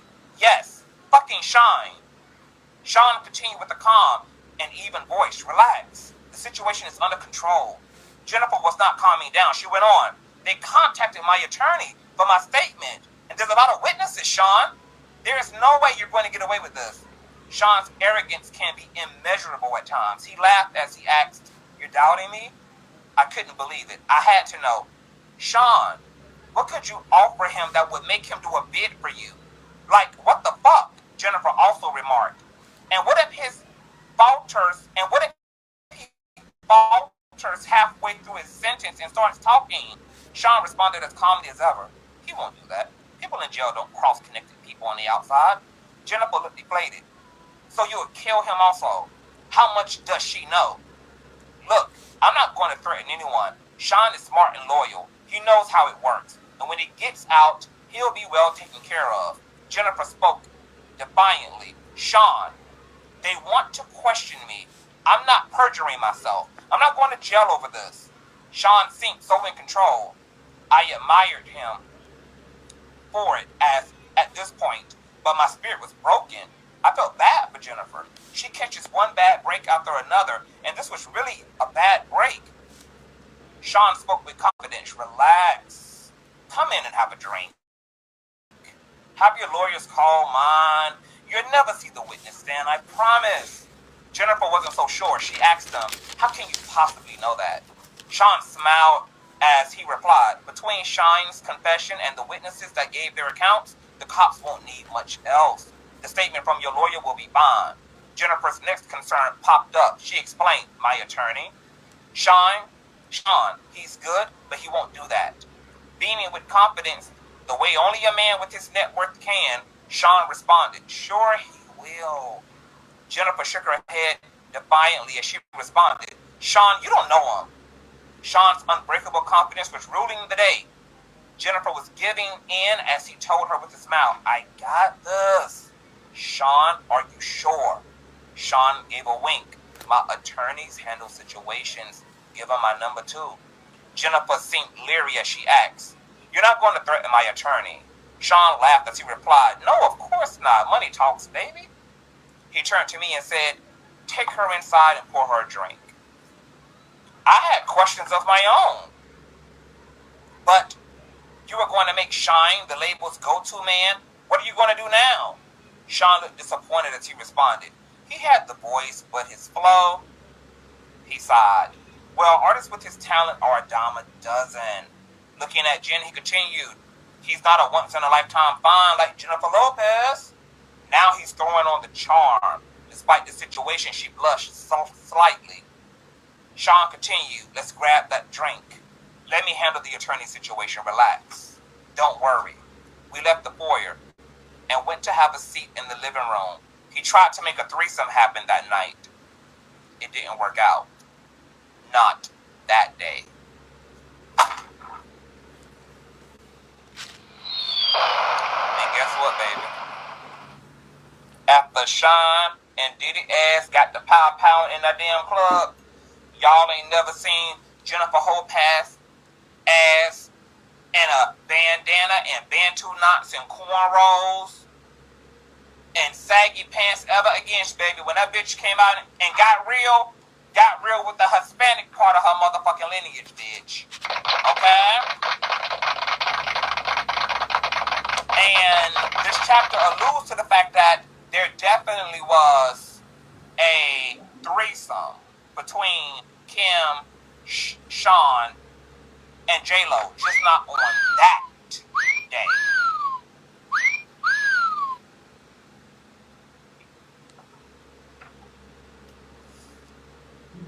Baby. Chapter 15, Queen Bitch. Kimora Simmons and I went out to have drinks. She was looking at me seductively, and I was turned on.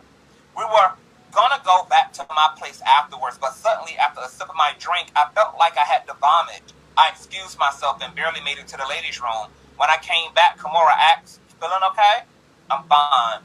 I've been under the weather the last couple of days. I think I'll head home." She said, "Your breasts are looking kind of plump there, girl." Embarrassed, I whispered, "Not in public." She replied simply, "Are you pregnant?" I was taken completely aback. "Why the hell would you say that?" She let it sit there for a minute. I bet in her head she was like, wait for it. Then it hit me. Shit! She gave me a minute before continuing. "So what you gonna do?" I didn't understand. Gonna do? If it's not Sean's, fuck. If it is, with the shock wearing off, the scope of the situation began to take a hold. I responded, "I better get a test." She looked at me with pity. "Damn, girl, good luck. After what he did to Chris, I wouldn't want to be in your shoes." The desire that was in her eyes before I got sick was all but gone. As I began to stand, I realized what she said to me, and I paused. She looked at me flatly and said, "Ain't nobody stupid, girl." I didn't know what to say. The question still lingering in my mind despite everything I knew. Did Puffy intentionally unalive Chris? She brought me back to the moment by saying, "Go." Not knowing what else to say, but knowing I had to deal with my situation right now, I replied, I'll hit you up." She sighed and simply repeated, "Good luck." So, chapter 15 establishes that Kimora Lee Simmons is gay as fuck and was flipping and laughing and carpet munching with Kimora Lee Simmons in the wee hours of the night after fancy dinners at high-end ass hotels that the average person can't eat in the lobby of, bitch. Alright? Chapter 16, Christian. The next day, I was sitting on the couch in deep in thought when I heard the doorbell ring. I went to let Sean in. This was going to be scary. We made our way back to the living room and we sat down. Quincy was asleep. Sean seemed legitimately concerned. "What's so urgent?" I didn't know what else to do. I just blurted it out. "I'm pregnant." The air in the room was as thick as J-Lo. He was quiet. What is he thinking? He asked the obvious question, "Are you sure?" I spoke rapidly. "I was on a pill. I'll get rid of it. I'm sorry. I just wanted you to know." "That's wonderful. This is great." I was so confused. "Huh? You're not mad?" He laughed. "Mad? No. Why would I be mad at this wonderful news? I'm going to be a dad with the woman I love burying my child. What could possibly be better?" He jumped right on the phone and called one of his besties. I could hear Will Smith congratulating him. Sean said, "Yeah, definitely, hold on. Kim, baby." I was still in awe of the fact that he didn't get angry. And yes, I will admit, I was sure he was going to hit me. So it was relief when I replied, "Yes." He told me excitedly, "We gotta have a party." His excitement was contagious. I was getting really excited too. "Yes, a gender reveal." And he cut me off. "Yes, of course. We're doing all of that. But everyone is going to want to sleep with you right before you give birth." My heart sank in my chest. "Everybody's going to want a what?" Sean went on with the same excitement. "Well, not everybody, you know. Will, Jada," blurred out. "Sean, I'm having your baby." He verbally waved me off. "It'll be fine." I couldn't help myself. I just started crying. Sean grew quiet on the phone, then spoke low. "I'll call you back." He hung up and took me by the hand. "Baby, I never asked anything from you." I tried to see him through the tears streaming down my face. I couldn't believe the words coming out of his mouth. I tried to speak. Sean, he cut me off. I provide everything anyone could ever want. Do you want for anything? Sobbing, I replied, no, but he continues. This is the kind of thing I have to do in order to continue giving you this comfortable lifestyle where you live in a lap of luxury and you get to be on TV shows and in movies. I know you don't want this, but do you want all of this to go away? A whimper is all I could manage. No. He could... Oh, baby, that's back to that conversation, baby, about some of these people, girl, are somewhere between victimhood and willingly selling their souls because the materiality and the lap of luxury and the glitz and glam of it all is just a little bit more important than their dignity and their salvation is. Sad, sad combination of shit.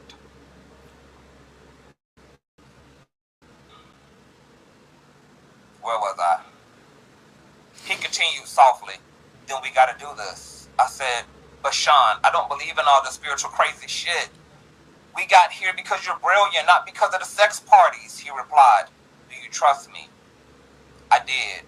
My soul was so broken, I did. I responded, yes. He sighed as he said, then let's do what we need to do to keep what we have. As I nodded yes, he pulled me in to hug me. Thank you, baby. We're going to have a beautiful baby. He ordered me some food that night. I cried myself to sleep. I was going to be gang banged.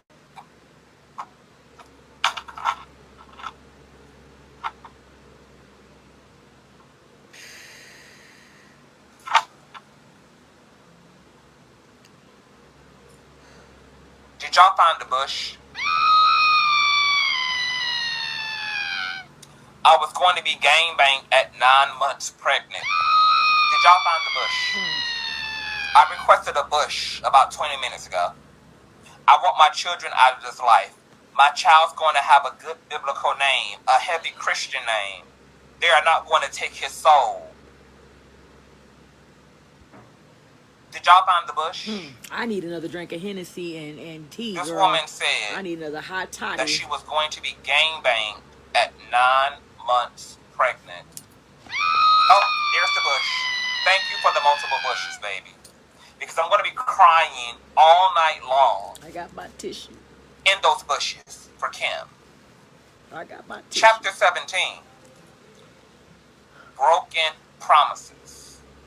I don't know how this managed to stay out of the media for so long, but Sean got to the point where he was incredibly abusive and only his inner circle knew about it.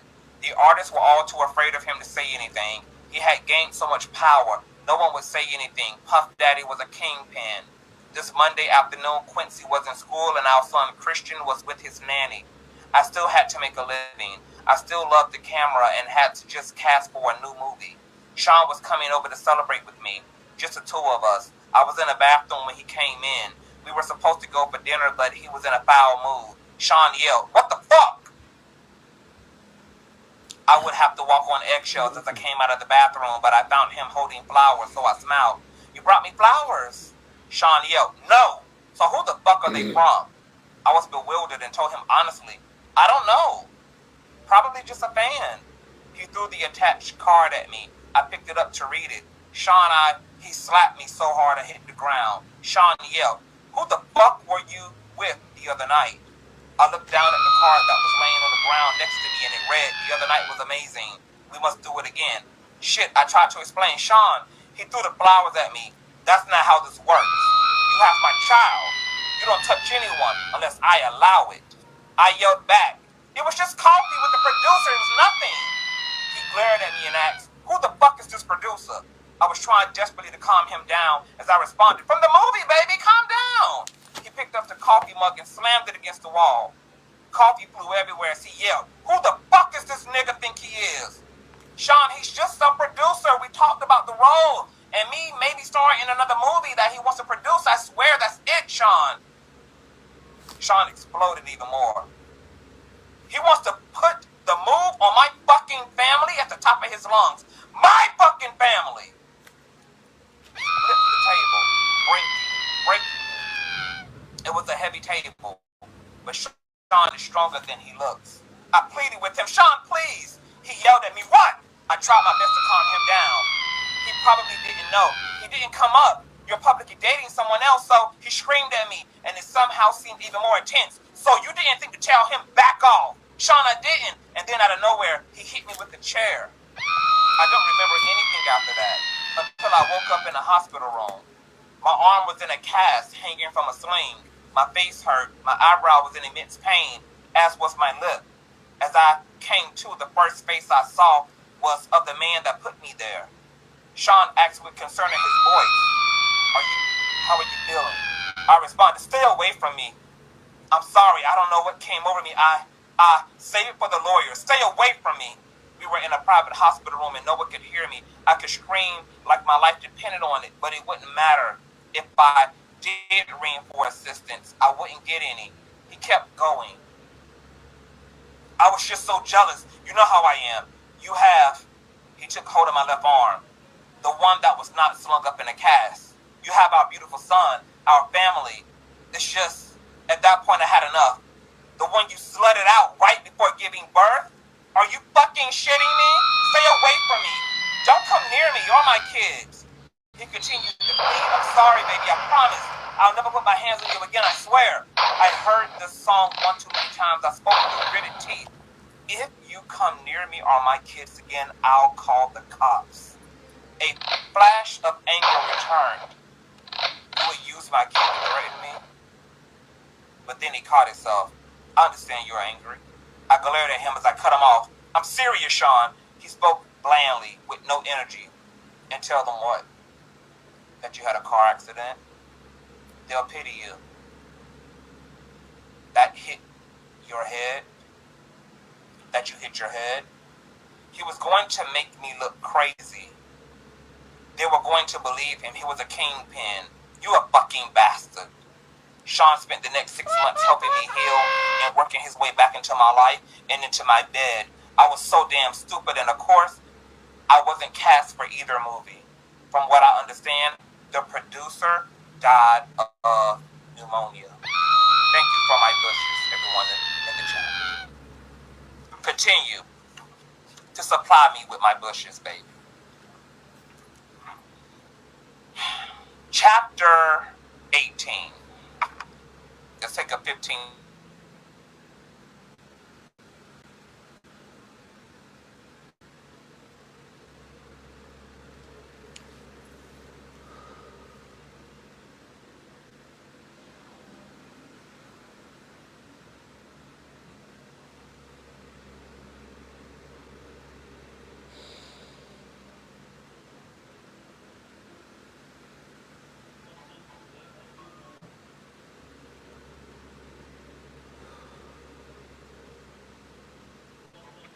I'm sorry, y'all. I was taking a swish.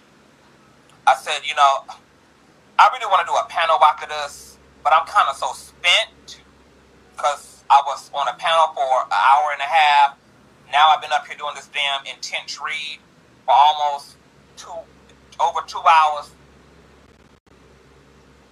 But I feel like we got to talk about this shit.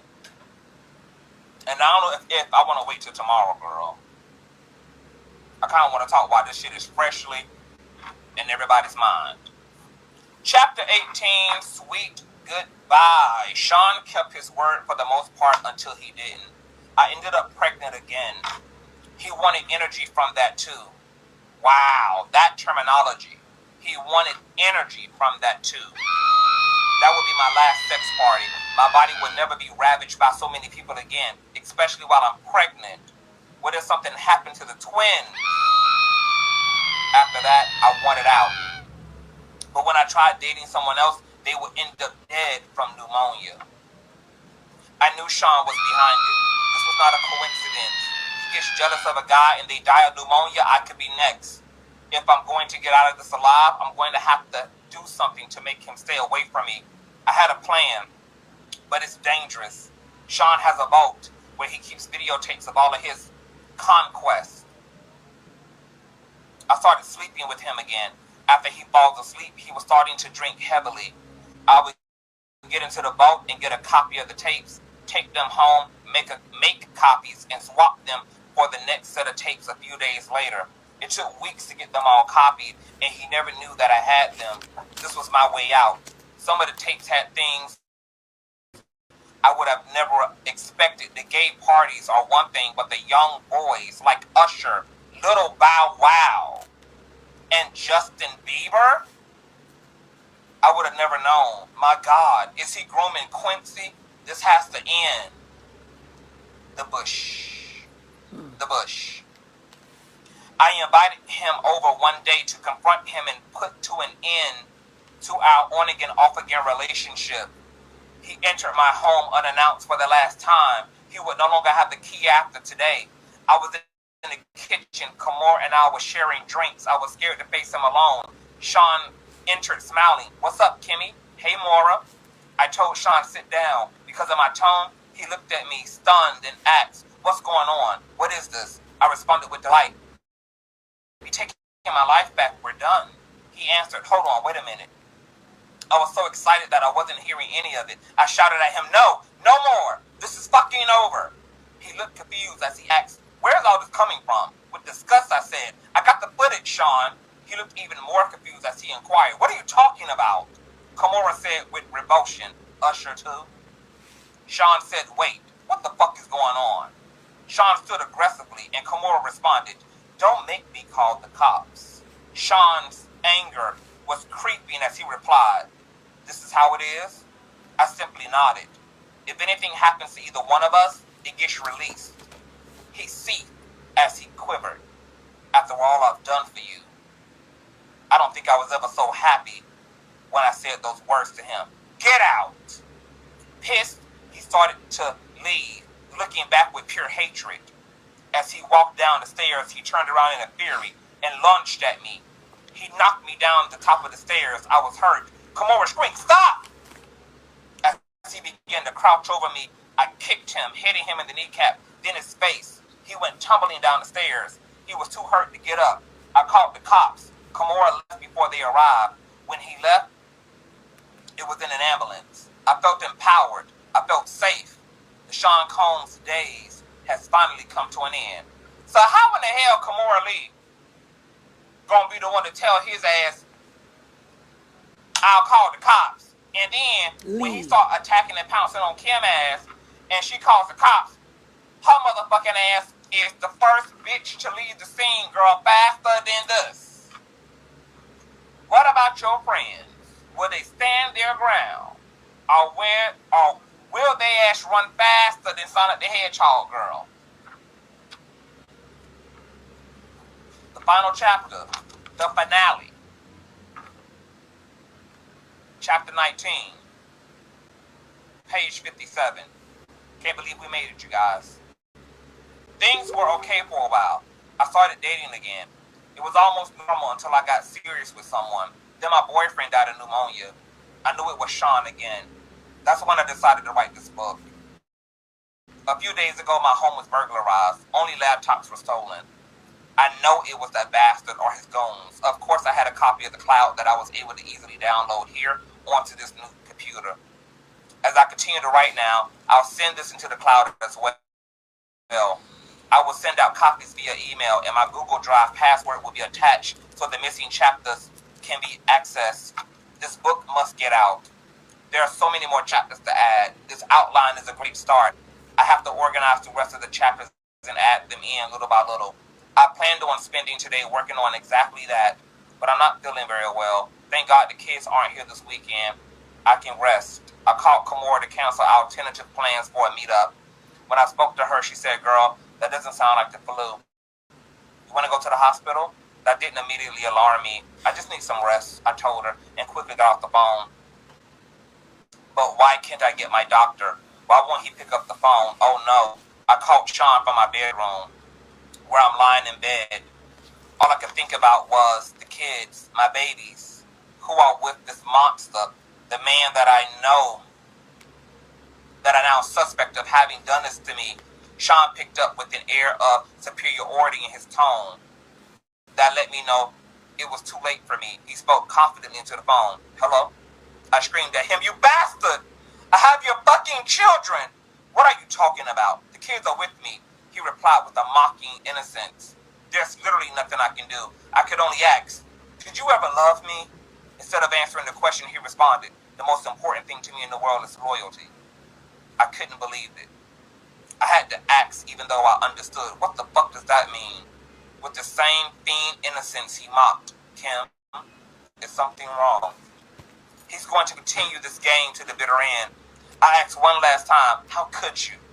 Again with the narcissism I had not come to despise, he responded, how could I? Do what? I gave you everything. You went to someone else. You left me, just like everyone else did. You asked, how could I? How could I what? I yelled, look what you did to everyone around you. There was only anger in his response. So you're saying everyone leaves because of how I am? And you are going to expose me? He had me burglarized. I knew it. I shouldn't have threatened him. I should have just published the book. I'm going to die like Heavy D, like Biggie, like Pop, like so many others. And it's because he's a monster. Plain and simple. Before hanging up, I simply say, that's not the only copy, you buck. Then I shoot out a group text. I let everyone know he got me. Then I call 911. As I sit here waiting for the ambulance, I'm writing this chapter and praying that I make it to the hospital. I don't feel like writing anymore. I may not be around to see it in print. It's okay. I'm sending it out. He won't get away with this.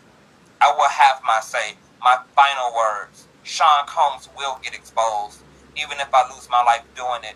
My kids have always been my most cherished possessions. I want the world to know that. But more importantly, I want them to know.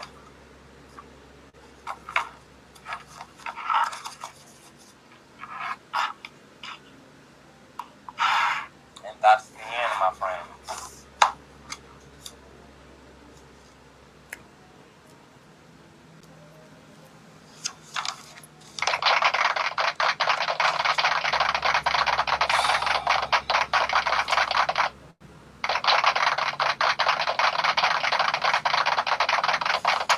So the ending is kind of weird because we know that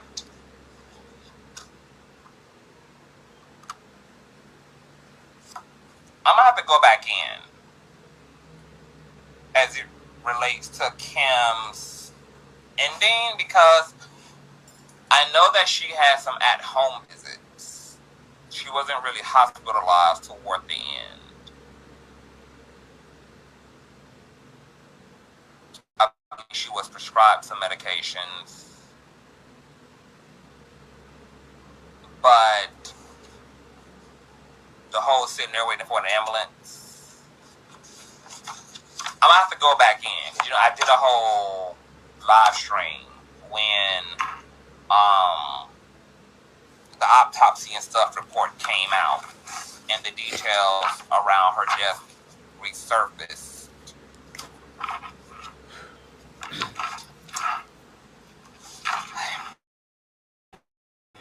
Y'all, I don't know what to think. I don't know. This.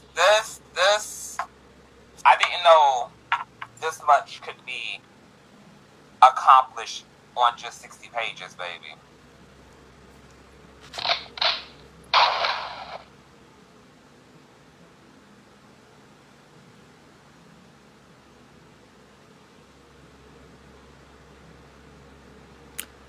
Bless besties. That was the reading of Kimora Lee's last word. We're going to have a panel discussion. Not Kimora Lee. Cam Porter's last words. I'm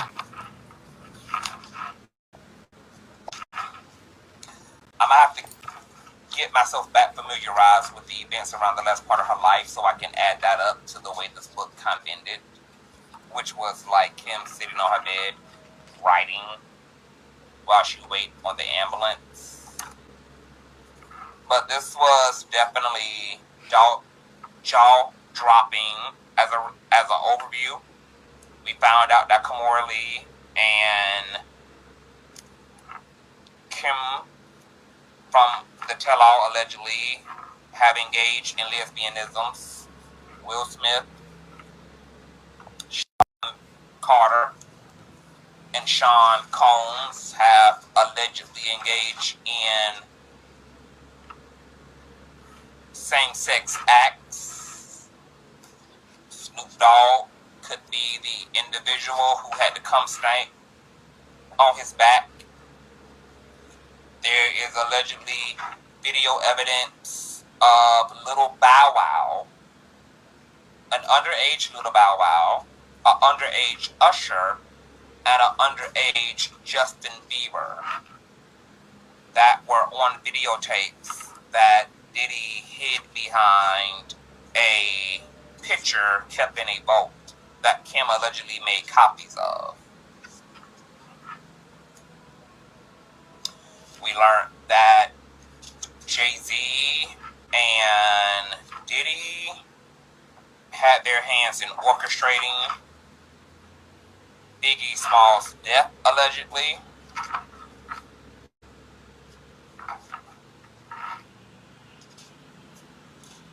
Apparently, Biggie Smalls' mother cussed Sean Diddy Combs out over her son's royalties and monies, which we know Diddy is good for not giving back to his artists. We know that he assaulted Kim on multiple occasions. He subjected her to freak-off even when she was 8 and 9 months into her pregnancy. He apparently assassinated other love interests of hers the same way that she was assassinated via poisoning. We discovered that Mammy J. Blige, Sean, and Kimberly had alleged threesomes along with Sean, Kimberly, and J-Lo. And apparently Mammy J. Blige and Sean was also intimate prior to his relationship to Kimberly. Kimberly was apparently sexually fluid. She had did Diddy in the ass to the point that he was pooping all over the sex toy, begging her to do it again, to push it in deeper and deeper. We found out that Quincy Jones' daughter allegedly confronted Sean Combs at a award show. So if this book is not, if it's fictional, then these events can't be corroborated. If this book is a true tell-all, Biggie Smalls' mother would be able to corroborate this dinner that's chronicled in this book. Is Quincy Jones' daughter still alive? She's still alive. Kadita would be able to corroborate this confrontation she had with Diddy at an award show. There are some things that, there are people in this book who are still living today. Faith Evans would be able to corroborate this sit down between herself, Diddy, and Kimberly, where she confronted Diddy. But then again, she's incriminated in this book as Biggie Smalls' handler, who was literally hired by Diddy to subdue Biggie and to pretty much be his human surveillance, to be his seductress in order to get his way with Biggie. But there are people in this book who are alive today, and they will be able to corroborate these particular events. The question now is, will they? Will they? Now that it's open season on Diddy, and if there's any time to strike, baby, if there's any opportunity that any of these people have to tell it all or to forever hold their peace, it's going to be now. I'm with everybody else. There are things that I can definitely, there are things that I feel are true in this book. Some of it may be infused with dramatics. Some of it may have been tailored to fit, you know, current circumstances. This book was released, ironically, once Diddy was arrested. Could it be the author is capitalizing, or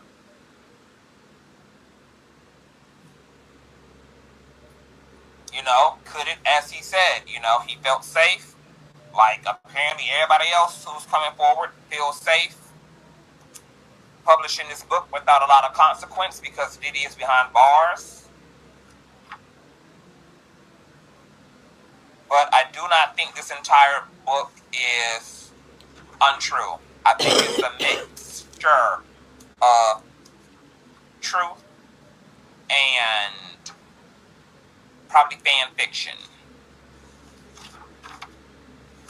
The author did say that he did blur out some people's names, etc. And he also claims that he was presented with tapes that are being shopped around that are allegedly featuring Usher and Justin Bieber as kids.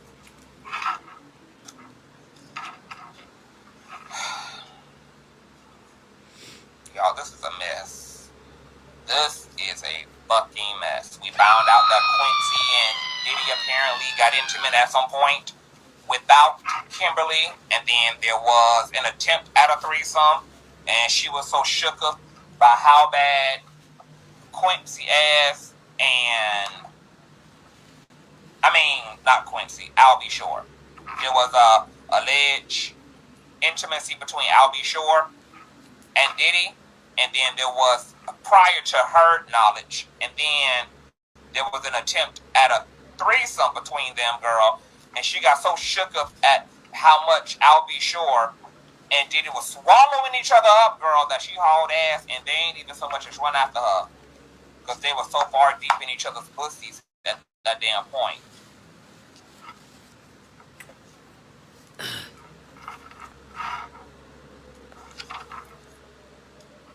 Kimberly was allegedly participating in freak-off events, getting gangbanged at 9 months pregnant, child. During multiple pregnancies with his kid.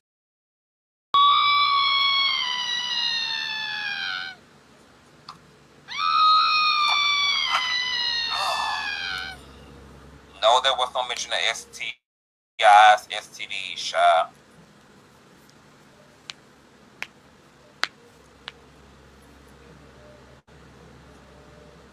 It's going to be interesting to see who's going to talk. We're going to do a panel today. It's Tuesday. We're going to do a panel.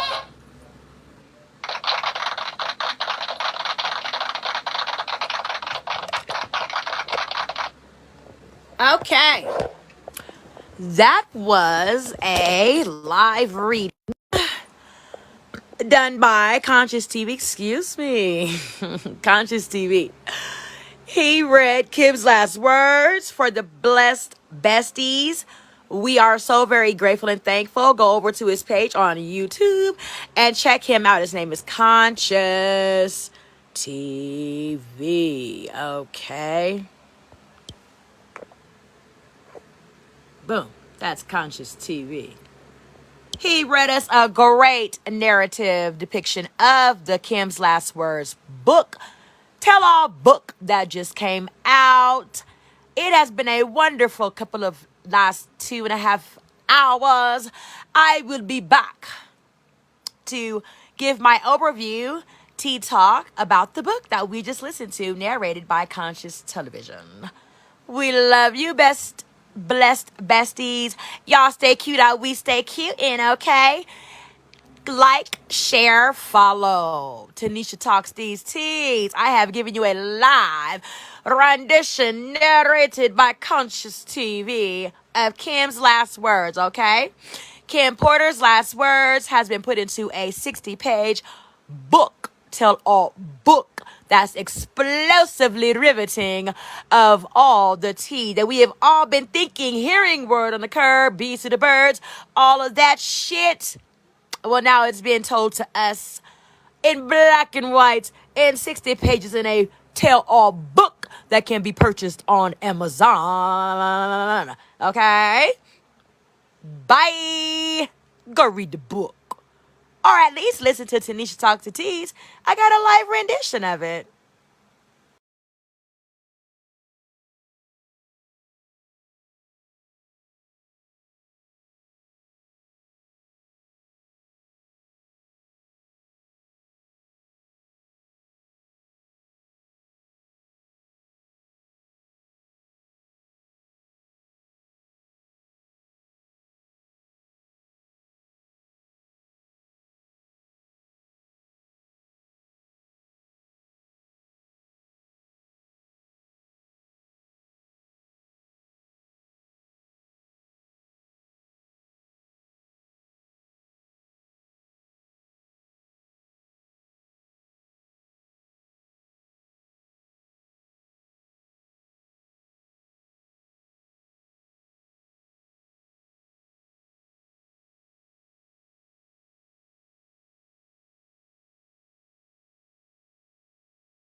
Okay.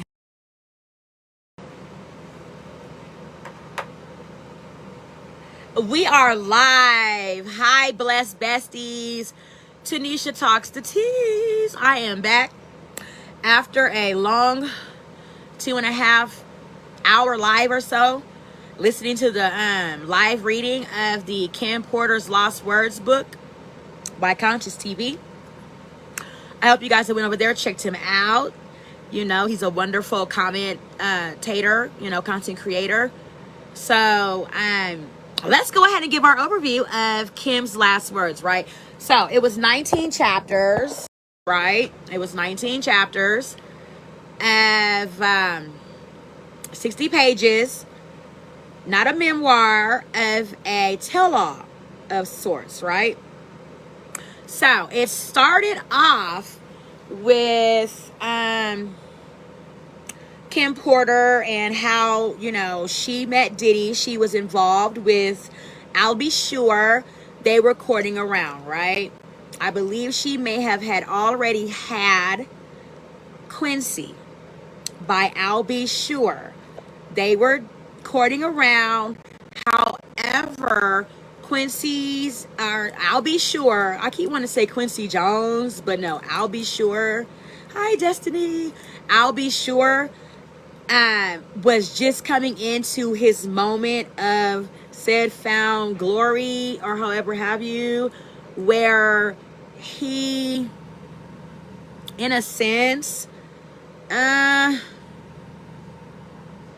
wasn't really the family, doing the family thing per se, right? He was more so looking to pursue his musical career. So she had Quincy. Him and her were still on and off. But then she bumped into Diddy at an outgoing engagement. Her and Diddy talked. They seemed to have a spark, and so they went home together. The first night, the tell-all book with Kim Porter with Diddy tells us that they end up having sex together, and Diddy wanted Kim Porter to peg him. Okay? I hate when my little wig cap shows a little bit. Ugh. Anyway, I'm still working on my wig applying techniques. Keep bracing me, working with me. God's not finished with me. Okay? Now, flipping back through my notes. I took some notes, girl. Listen to the book as y'all did the live reading. Peg Diddy until his butt broke and bled and shitted all over the sex toy that she was plugging him with, as he moaned in dire need for her to go deeper and harder. Okay? Yes, that was the first chapter of the book. It has turned our beloved content creator, Conscious TV, into an alcoholic, and I am having a sip of Hennessy and tea as well, as we talk about this book, Kim Porter's Last Words. Okay, I'm also having a cigarette.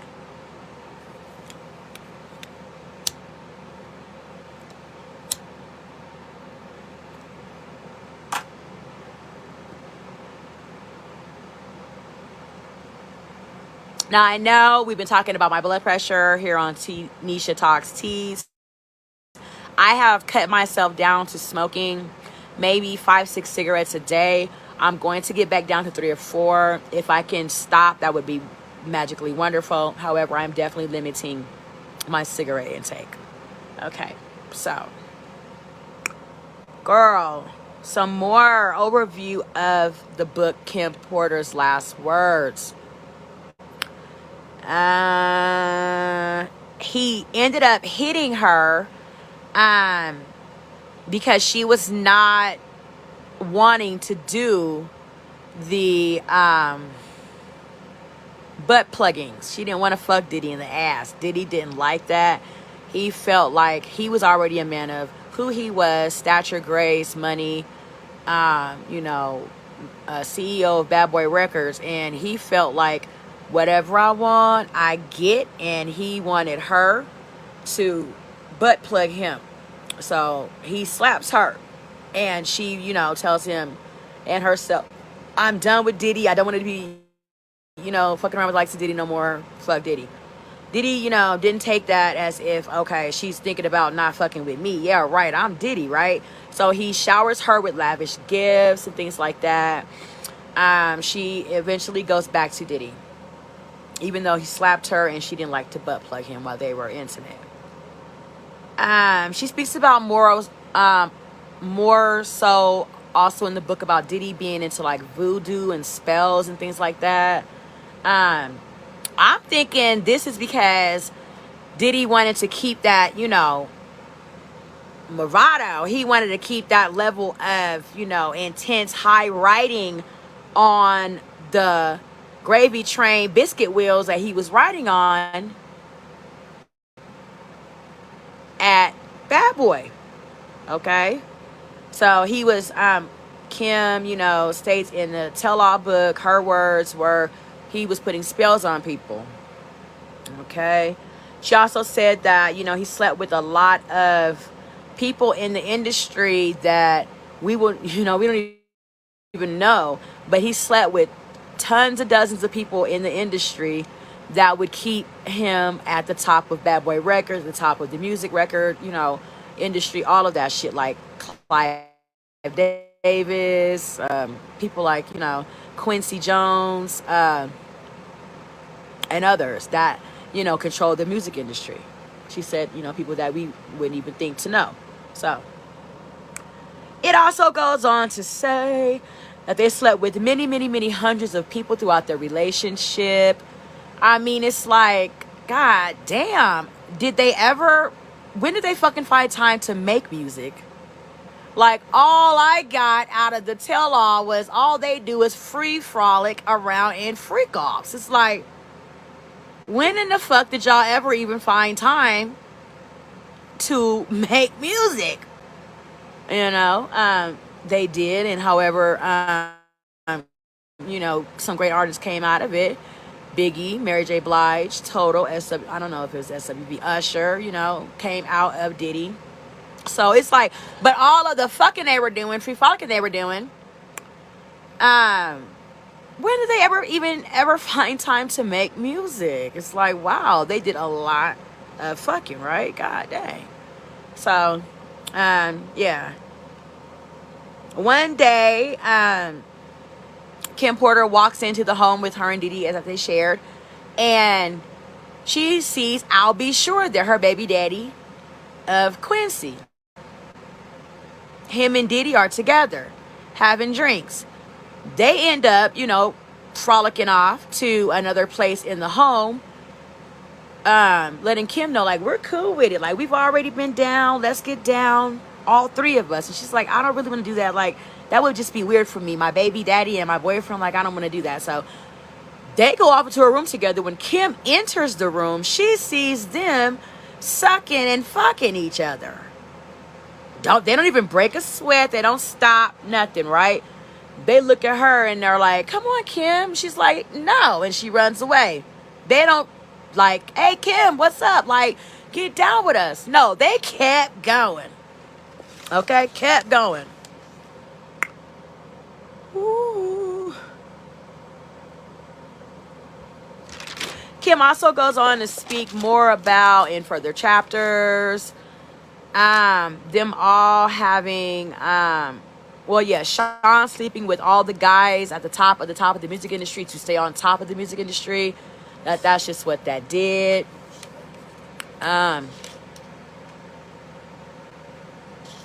Taco Tuesday. So, for Taco Tuesday, we are having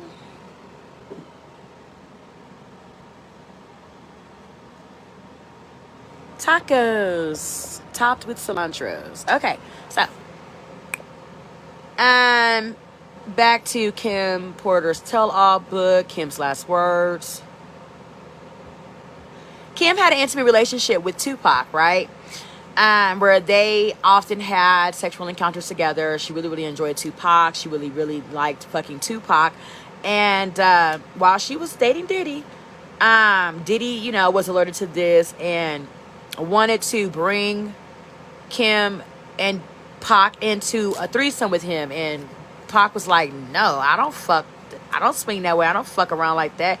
And Diddy's like, oh, why? You think I'll be better? You think my dick's bigger? Like, you know, well, let's, you know, go ahead and run a train on Kim Porter and see who she says got the better dick. And Pac's like, hell no, you want to pull your dick out, nigga? Nah. And he left, right? So, like, just wild shit. Puffy did not give a fuck, you know what I'm saying, about how, who, where he got down with. It's like, when the fuck did he ever even find time to make music, right? So,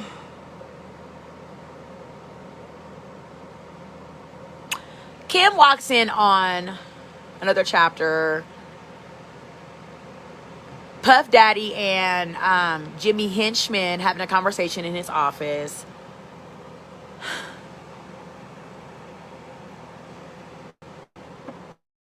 Puff Daddy did not have any, reservations about speaking openly and freely in front of Kim, because Puff Daddy is known for, I should be able to trust you. If you're not loyal to me, then I won't be loyal to you. And whatever is what will be, right? So Kim says in her tell-all book, Kim's last words, that she overheard Jimmy Henchman talking in Diddy's office with Diddy about Tupac not leaving a quad studio session alive. That needed to be done, man. Jimmy Henchman agreed to that. And the next thing you know, Pac was shot at Quad Studios, and all that was blamed on Biggie, but it was really allegedly Diddy that set that whole thing up. Y'all know that's been going on and going around. Keefy D's now incarcerated for that, going on trial about it. Allegedly, Puff Daddy paid or was going to pay Keefy D to kill Tupac. So where I'm at with this, with the Kim Porter tell-all book, it's like, okay, now you knew, as you tell us in your tell-all from Beyond the Grave, that Puff Daddy and Jimmy Henchman, you overheard them in a conversation that they were going to take out Tupac. And you were so in love with Tupac, you loved fucking Tupac. Why wouldn't you alert Tupac of this conversation that you had, or that you heard from Jimmy Henchman and Puff Daddy? Why wouldn't you tell Tupac, nah, baby, you don't want to go down to the Quad Studios? Well, why is that? I walked in Diddy's office and overheard him setting up a hit for you at Quad Studios with Jimmy Henchman type shit. I'm telling you, because I love you. I love fucking you. I love fucking with you. I love everything about you, Tupac. I don't want to see you hurt or kill, baby.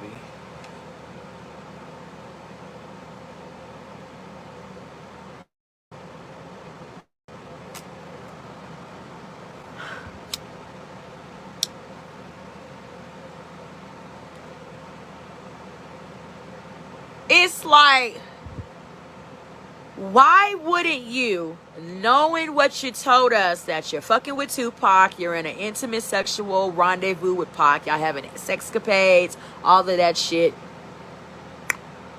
why wouldn't you alert Tupac to what you just overheard Puff Daddy and Jimmy Henchman talking about in his office? Why wouldn't Kim Porter do that? That would have saved Tupac from getting shot the first time, right?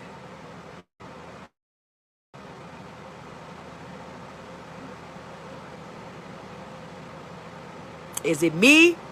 Or are y'all like, that's a fucking good point? If Kim Porter in her tell-all book, if that's what actually occurred, and her tell-all book is true to the word, that she walked in on Jimmy Henchman and Puff Daddy having a talk about killing Tupac at Quad Studios, why wouldn't she tell him?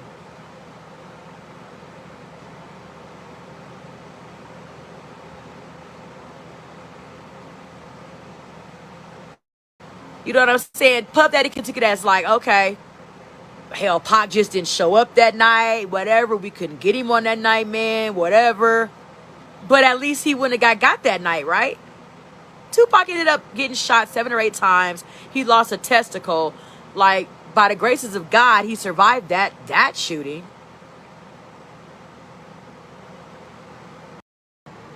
So it's like, you know what I mean? Why wouldn't she alert Tupac to her overhearing Puff Daddy and Jimmy Henchman in his office saying they were setting up a hit on Tupac?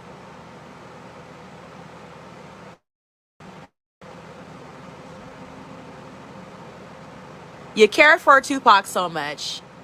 You really, love fucking Tupac so much. According to your tell-all, Kim's Last Words book, why wouldn't you tell Tupac that you overheard Jimmy Henchman and Diddy saying they wanted to unalive Tupac? They wanted to kill Tupac. Okay. So, Goes on furthermore in the chapters. They had a lot of elaborate sex parties, girl. Like where Kim in the tell-all book says that, you know, they fucked hundreds of people together. Some of the people were Mary J. Blige, J-Lo, Kim Morley Simmons, Will Smith and Jada Pinkett. And girl, hearsay, I don't know. They had it blurred out in the book. Go back to my last live I just did and listen to the narrator, Conscious TV, as he reads to us the Kim's Last Words book, okay? That Puff Daddy and a blurred out person, but they're saying walked out in nothing but his boxers. They're coming to the alleged conclusion that it was Snoop Doggy Dogg. That he walked out of Puff Daddy's bedroom with Puff Daddy's cum stains on his back.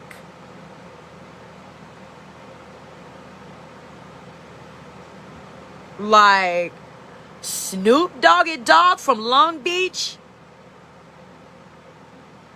Snoop Doggy Dogg. Snoop Dogg.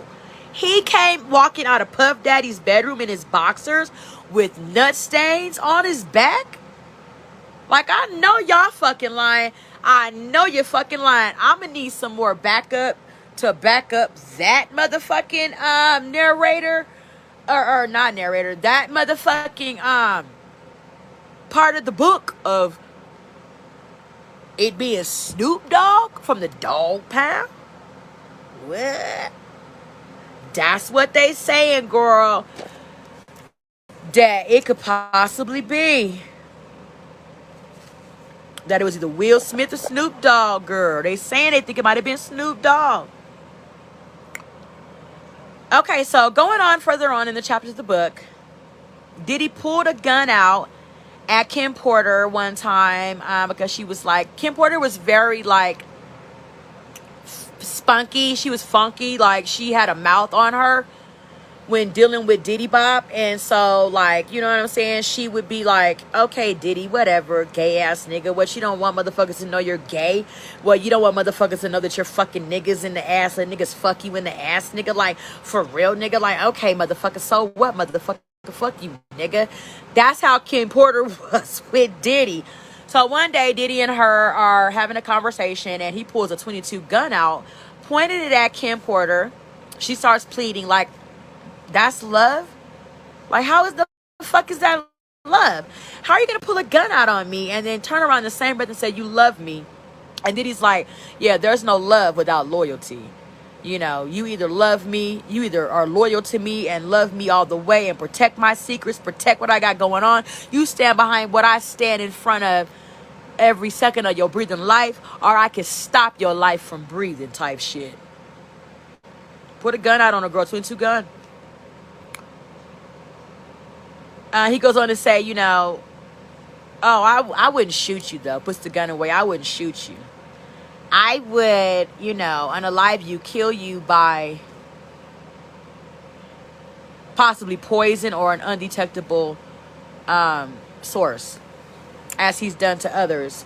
He goes on to say in the tell-all book, according to Kim's last words, that he's, you know, had to unalive, kill people before, so you know it wouldn't be nothing. I'll just do it in a way that won't nobody be able to detect it, and I'll just keep on pushing.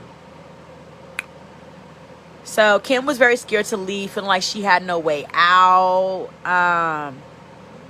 You know, like she had no way out. She had already you know, dealt with so much, become accustomed to a certain lifestyle living with Diddy. She was, you know how that goes. I'm scared, you know, to not be able to take care of myself and what I got to do to survive out here. Diddy's already provided a lot that I needed to take care of anything. I don't really have to take care of anything, much of anything, but just, you know, my survival at this point with Diddy. So I'll continue to take the money, the lavish gifts, trips, you know, homes, things like that, cars, clothes, and do these hundreds of freak-offs, and, you know, give myself to whoever I need to, so that I can continue to allow myself to be taken care of.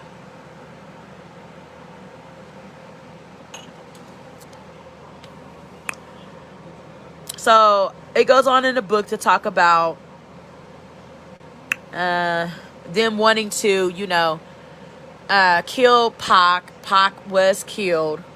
And people were asking, like, did it happen? Did it happen? A daughter of Quincy Jones, like, did you do that shit? And he was like, nah. And she was like, yeah, okay, it's looking like he did that shit. And so they were at a restaurant, and Kadada walks away, Quincy Jones's daughter, and as she's leaving to go powder her nose or whatever have you, Diddy picks up a pitcher of liquid that they were all drinking out of and takes it under the table and pisses in it. If Diddy ain't the nastiest, scoundrelest SOB, like, ew, you dirty SOB, you. He pees in the pitcher that Kadaja was drinking out of, Quincy Jones's daughter. So when she comes back, the bodyguard's like, oh, let me clear off the table so, I can refresh y'all drinks, or whoever, it's bodyguard, security, whoever. So I can clear, the table and get some fresh drinks over here, before it's made obvious she's drinking Diddy's piss. Like, are y'all fucking for real? Girl, I'm like, y'all know y'all doing way, way too motherfucking much. Way, way too motherfucking much, okay? So,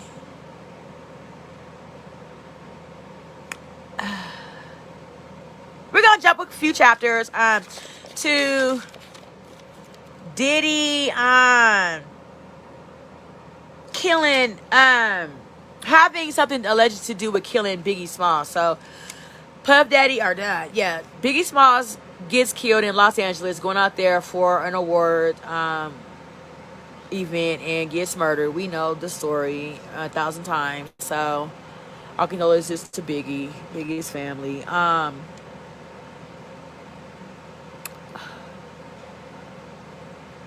His mom is like being made aware of some of the occurrences occurring like around the time Biggie got murdered and how it came to be, and she's just not vibing with the feel of what she's being told. She's thinking maybe Puff Daddy has something to do with it. And so Puff Daddy is with Kim Porter right at a restaurant. They walk into Biggie's mom.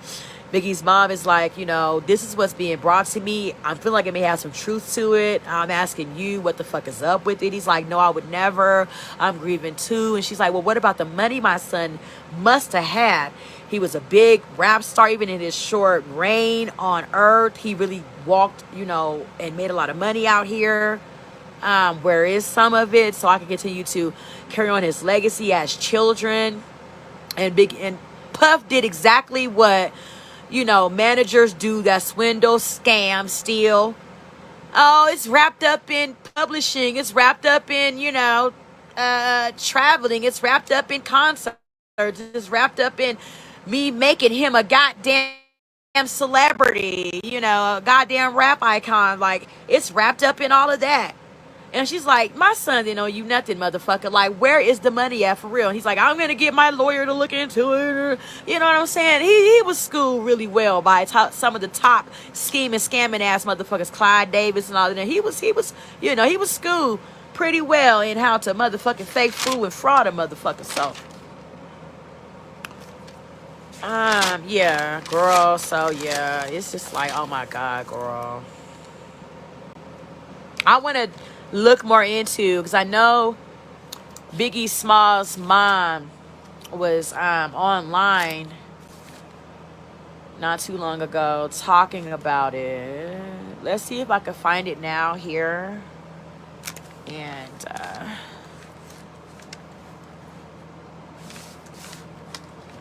Biggie Smalls' mom on Biggie, or on Diddy. Excuse me.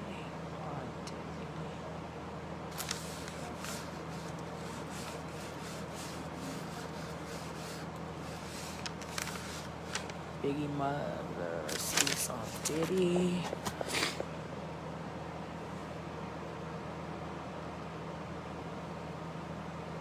Okay, this is from 1 year ago. Okay.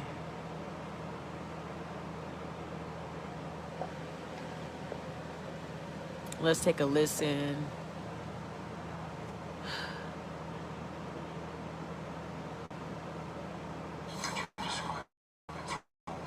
A white man, dark hair.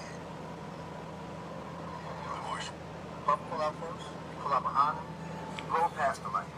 We stopped at the light. We stopped at the light, I see some chicks on the curb. Before you know it, a car just rolled up, started hopping in the car. Everybody got down in the truck, so that shit stopped. You all hopped out. Everybody's door open but Big. Something gotta change. I don't give a if Pac gotta die, Big gotta die, or Suge Knight go to jail. Something's gotta change. He took upstairs, he turned around and walked back upstairs. And it didn't dawn on me what he said. And then my man looked at me and Ron was like, yo, that nigga said Big. I said, yo, he sure did. He said, yeah. He said, Big gotta die? He said, yo, he said Big. What happened to that album? It was recorded. It was being mixed and mastered upon Biggie's death. It was supposed to have came out that summer after Biggie's album because Biggie's album was slated. He died a week and a half before his album came out. Then the commission was supposed to come out. That was supposed to be his exit from Bad Boy. And then starting his own company. It supported all Bad Boy. That's real, yo. The more money you make, the more problems you get. The mystery surrounding the unsolved murder of hip-hop legend Notorious Big has been shrouded in controversy and speculation for over 2 decades. But now, Biggie's mother, Valletta Wallace, has come forward to reveal shocking details about her son's death. In a recent interview, she accuses music mogul Diddy of lying and setting up Biggie to be killed. Could this be the key to finally solving the case? And what role did Diddy play in the death of one of the greatest rappers of all time? Let's investigate together. The matriarch of the hip-hop industry, Valletta Wallace, has come forward with a groundbreaking statement on the 20th death anniversary of her only son, Biggie Smalls, famous as Notorious Big. In an interview with the Daily Mail, she admits she feels hurt every single day knowing that she will never see her son again and that his killer is still at large. In her emotional statement, she said, I have a very good idea who murdered Christopher, and I genuinely believe that the LAPD know exactly who did too. They've done their investigation, but they just refuse to move forward. I don't know why they haven't arrested who was involved. It seems to me that it's one giant conspiracy, and someone is definitely being protected somewhere down the line. There's no closure for me until that murderer is behind bars and sentenced. Fans are still hopeful and supporting Miss Wallace that someday she would be able to reopen this case. I hope Ms. Wallace builds the strength to reopen the case and get the justice she deserves. Not only the star's mother, his wife Faith Evans have made some similar claims. Well, we know he was murdered, but we believe that the LAPD knows who's responsible. Well, even though these claims cannot be made in court, Gene Deal also has similar revelations about the case in point. According to him, his frat brother was the one who made Gene Deal's meeting with Miss Wallace possible. Crying, she said, they keep telling me Gene Deal, Gene Deal. Who is Gene Deal? And my frat brother like, Miss Wallace, that's my frat brother. I'll call him right now. And he went on to tell that Miss Wallace asked Puffy about Gene, and he immediately denied knowing him. She said she had been looking for me because the police and had told her, ask Gene Deal, ask Gene Deal. She asked Puffy who Gene Deal was. Puffy said, I don't know no Gene Deal. Bad Boy Records' former president, Kurt Burrows, has added to these claims that Biggie was scheduled to travel to London for a journalist meet and greet. And then give it back to me. I didn't understand that. That's like a trick. But Diddy canceled the plan for Biggie, claiming he wanted to stay in LA that unfortunate night. I just wanted to pick it up. So he came to my office one day unexpectedly and kicked my salary, so I had to put it out. But he had that like... Fans expressed that they were shocked when the London concert was canceled. I still have my London ticket for 1997. I remember being shocked that the concert was canceled and that he was going to LA instead. Another summed up the facts saying, so let me get this right. Puff said Big wasn't going to London after all the money Clive Davis spent on him there. Also went there a week earlier. Then Puff kept him there where he lost his life. Well, but that is not all. After Tupac's death, Puffy had already planned for Biggie's murder and he had no... With HoneyBook, you can make sure your marketing business is as polished and professional as you really are. Here's how. I'm Millie, a content creator coach and business owner. If I had to start my business from zero, I would have focused on building up. no remorse about it. Something's gotta change. And he took upstairs, he turned around and walked back upstairs. And it didn't dawn on me what he said. And then my man looked at me and Bun was like, yo. Add to that, Gene was immediately suspicious about Diddy's involvement in Biggie's demise because he pushed Diddy's arms off him when he was superficially heartbroken about Biggie's death. Gene explains his last encounter with Diddy saying, when he grabbed both of my arms, Gene, we gotta pray. We gotta pray. I pushed that nigga arms off me and I said, yo, pray for what? That nigga's dead. This encounter screams Diddy's guilty conscience, but that is not all. Even though Gene did not meet Diddy again, he was very generous about telling the details of the last moments of Biggie and the things he found suspicious. The former Bad Boy member stated that Biggie did not want to go to the Vibe party, but Puffy convinced him to go. It seemed like Big wasn't gonna go to the Vibe party. But every day, man, you going to the Vibe party, we gonna do that. We gotta go there, man. We gotta go to the Vibe party. You know what I'm saying? You gotta go there. At that time, Gene already knew that if someone was going to plan a hit on Biggie, that party would be the best place to plan. Gene also revealed that Diddy planned in advance to not ride with the Juicy rapper to be in the safe zone. I told your driver Kenny to run the next 3 lights. Kenny ran the light, Big stopped at the light, Big got killed. Although running the red light was less suspicious, putting the SUV in park confirmed. If you're waiting at the light, you don't put the car in park, especially after your friends the man blew the light. Gene also explained, it is a common understanding among gang members that if there are more than one car, all members must follow the leading driver. Everybody knows it's follow the leader. I shouldn't have to tell any grown-ass man that drives that if I run the light, you run the light. We all run the light. But even if the driver stopped at the light, why did he put the car in parking? Even in normal circumstances, you never park a car while waiting for the light, much less when you are a member of a gang a few months before a murder like Tupac's has already taken place. You wait at a light, pow, and that shit is close to you.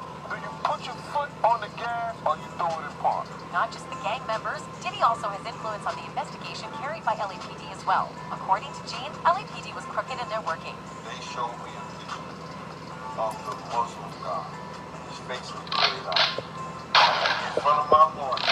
Gene recognized the guy immediately, but the forces did not get back to him after identifying him. Even his name was erased from the file records. I said, that's the guy right there.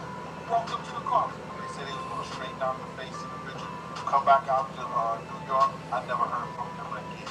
This specific claim was backed up by the FBI agent Phil Carson as well. He asked the LAPD about that picture because he said he had seen it before, but it wasn't in the file. And the LAPD officer, Caps, told him, said, no, we ain't show Gene no picture like that. He said, Well, fans agree with Gene's version of the story of that unfortunate night. Puffy did it? No doubt. Why did he leave Collie literally the day after it happened and ditch the rest of his crew? Why did he ride separately when he always used to ride with Big? Why was it so important for Gene to ride with Puffy? You either get it or you'll never work for Bad Boy again. Why was the car already parked on the side of the road waiting for Biggie to pull up? And why was it so damn important to be in Collie in the first place? 6 months after Pac's death, with barely any security, Puff got some explaining to do. But the story is far from over. Gene wrote a book to uncover everything that happened that night and how Diddy was connected to it. He also got a publishing contract for it. My uncle for me going in, all of a sudden, after giving me a contract for $75, cut me a check for $25. We got down to the last week. And Puffy goes and contacts the same publishing house to write and publish his book in an attempt to stop Gene's to come out. And he does. $4 million, and he put out his book, and he never put it out. From the start, Biggie's mother had a bad feeling about Puffy associating with Biggie. She also writes in her book Biggie, Valletta Wallace remembers her son, Christopher, about it. The truth is, Christopher accepted the illusion of a friend and mentor for about $25,000. That's the amount Puffy lured my son with. That was a lot of money for Christopher back then as a 19-year-old. He had never seen that much at one time in his life. It was enough money to make my son believe that Puffy was ready to do anything for him. It was enough to buy a blind love and loyalty. Besides, Gene believed that his book containing the truth was delayed because of racism. He had to face several legal problems to get his book published. In contrast to the white FBI agent, Phil Carson, who came out with his version of the truth, faced no such difficulties. He just came out. See, it's all right for them white boys, you understand, to do their 20 years and then come out with books. But Gene lost his job because of his book in which he repeated his version of the story. Also, he had to go to a number of court hearings to get it back. And I lost my job, and I went through 6 arbitration hearings to get it back. Well, it's mind-boggling how Phil Carson is being praised for the same fate Gene said again and again and faced repercussions. However, fans completely agree with Gene's consistent story and predict Puffy downfall when someone else more influential comes in the industry. I followed Gene's consistently told story. My opinions went from Puffy being negligent to it's a huge possibility that he truly knew or had something to do with Meg's assignation. We have a right to know these things. Meg was a public figure and we're the public. It's a well-known fact that COINTELPRO uses and protects entertainers like your Jay-Z's and Puppies for sinister reasons against us. It's also a well-known fact that when the powers have used them up, the protection goes away. I predict that when someone else comes along, maybe younger with more influence, then Puffy will be held accountable. That's it for today, folks. Until next time, goodbye. Hey, want to know about Okay, that so $50,000 that check my was dad a was little bit involved in 5 about months ago? Look, if you've been injured in a car accident that wasn't your fault, you have to watch this video. There's a little known loophole. Puff Daddy's, you know, suspicion about him killing without settling for less, jumping through. Biggie Smalls. Okay. I want to find where his mom speaks on it. I know it's here somewhere. Let me see exactly where I can find that.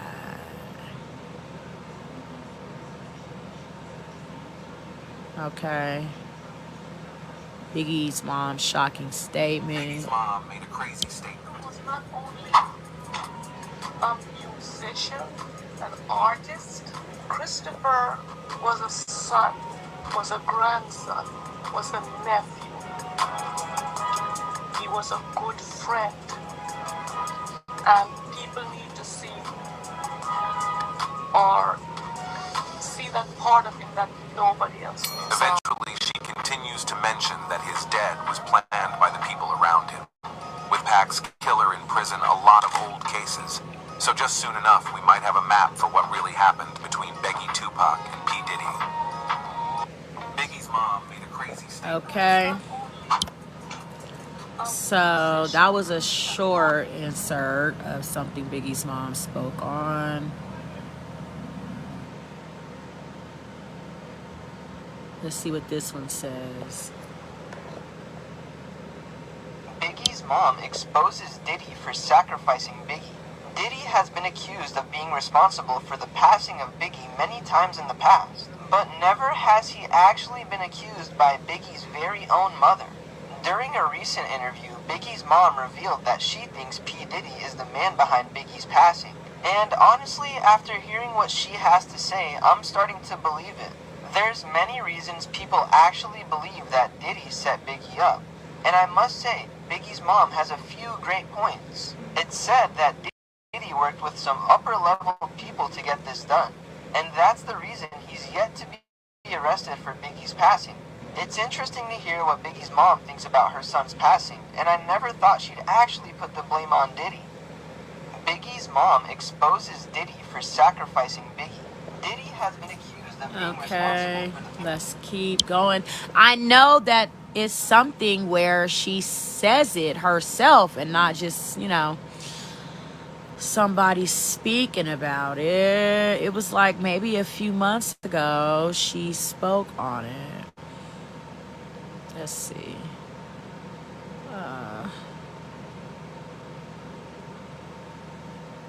Valletta Wallace, the mother of the late rapper Notorious B.I.G., told Rolling Stone that she wants to put her hands on Sean Diddy Combs' face. According to USA Today, she expressed being sick to her stomach over Diddy's legal troubles and the allegations against him. Wallace said she is praying for Diddy's ex-girlfriend Cassie Ventura and his mother after seeing the 2016 hotel video. Valletta Wallace. Okay, that's another. However, we know we have been, you know, told that by Biggie's mom. I can't find the exact. If y'all got it, send it to Tanisha, Tenesha, Talks, TALKS, Teas, TEAS at Gmail. No. Back up. Just send it to Tanisha Talks at gmail.com. No T's at the end. My Gmail for Tanisha Talks Teas is Tanisha Talks, TENESHA TALKS at gmail.com. for anything that you guys can find. Email it to me, of Biggie's mom in her own words saying those things. I know I've seen it. I just can't find it. If y'all can find it, send it to me by email. Okay, so going on, Kim Porter's Last Words book. J-Lo and them have all had threesomes together. It goes on to allege that in her last words, her own words, that Puffy made Faith Evans fuck Tupac and Biggie Smalls so that she could create a beef and also handle Biggie Smalls to keep Biggie Smalls under Puff Daddy's thumb, which would also furthermore explain why she was so freely, willed to marry Stevie J, even though Stevie J was also a very good friend of Biggie and Puff Daddy's. And they were all having threesomes together. I wonder if they were having threesomes when they were when Faith and Stevie J were married, because they had already fucked before. So it's like, I wonder if they were fucking still just these past few years back. You know what I'm saying? Because it don't seem like Diddy ever turned down the freak value. Shine was also, goes on to tell further on more in the Kim Porter's Last Words book, tell-all book, that Shine was supposed to replace Biggie Smalls, which is the reason why, Diddy was so, nonchalant about murdering, or could have possibly allegedly had him murdered, because he was supposed to, if that happened, okay, he can replace Biggie. But then at the club, y'all remember back in the day, in the late 90s, early 2000s, Diddy and Shine and J-Lo were all at a club, and a woman got shot in the face. Woman, said that it was Diddy that shot her. However, Shine took the charge. So that would end the coming into, Shine replacing Biggie, right? And then in the book, it goes on to say, in Kim's Last Words, or tell-all book, that Biggie was like, talking with Kim Porter. Oh, so what? He sounded like Biggie, but he wasn't no Biggie for real. Like, he, dime a dozen ass nigga, Shine. So, and that he was so easily replaceable, just like supposedly Biggie allegedly killed Biggie because he felt like he could replace Biggie with Shine. Kim being made to have wild sex orgies at 9 months pregnant by Diddy was fucking mind altering. Like, okay, a lot of us go through a lot of pain, a lot of us go through a lot of strain, a lot of stress and strife in our life. What man makes their baby mother at 9 months old, that you're supposed to be in an endearing relationship with, right, have freak-offs at 9 months pregnant? Just letting anybody and everybody ram your baby mama all up in her cavities. You see what I'm saying? Where your baby is being birthed, you know what I'm saying? Being in the womb, nurturing through the womb of her uterus. Like, who fucking does that as a baby daddy father to a woman? Baby 9 months, about to stick a foot out of her coochie cavity, and you got the likes of anybody and anybody said to be Will Smith, and hundreds others, fucking Kim Porter. Girl. So Kim gets tired of all the nonsense. Diddy falls asleep one night really drunk. Kim thinks this is the greatest opportunity to go in and find some let me hit a light, guys, 1 second. To go in and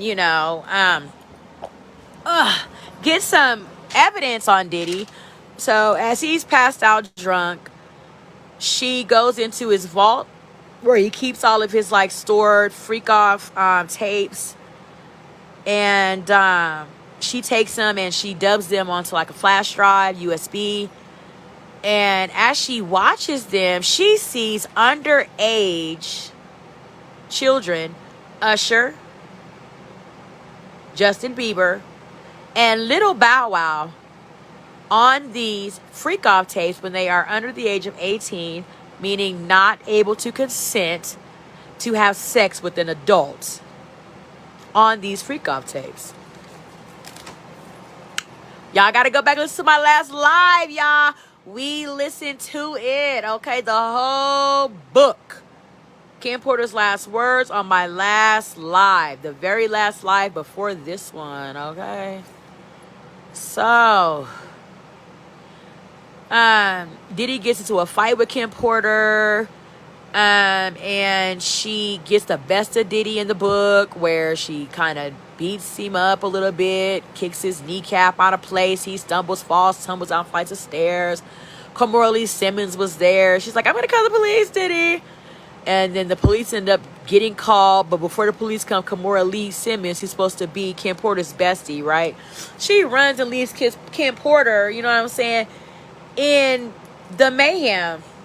She doesn't stick around. She doesn't, like, you know, lay it down as a bestie. Like, okay, the police showing up. Yeah, let's, you know, let them know what's what. No, Kimora Lee Simmons hauls ass on Kim Porter during that incident.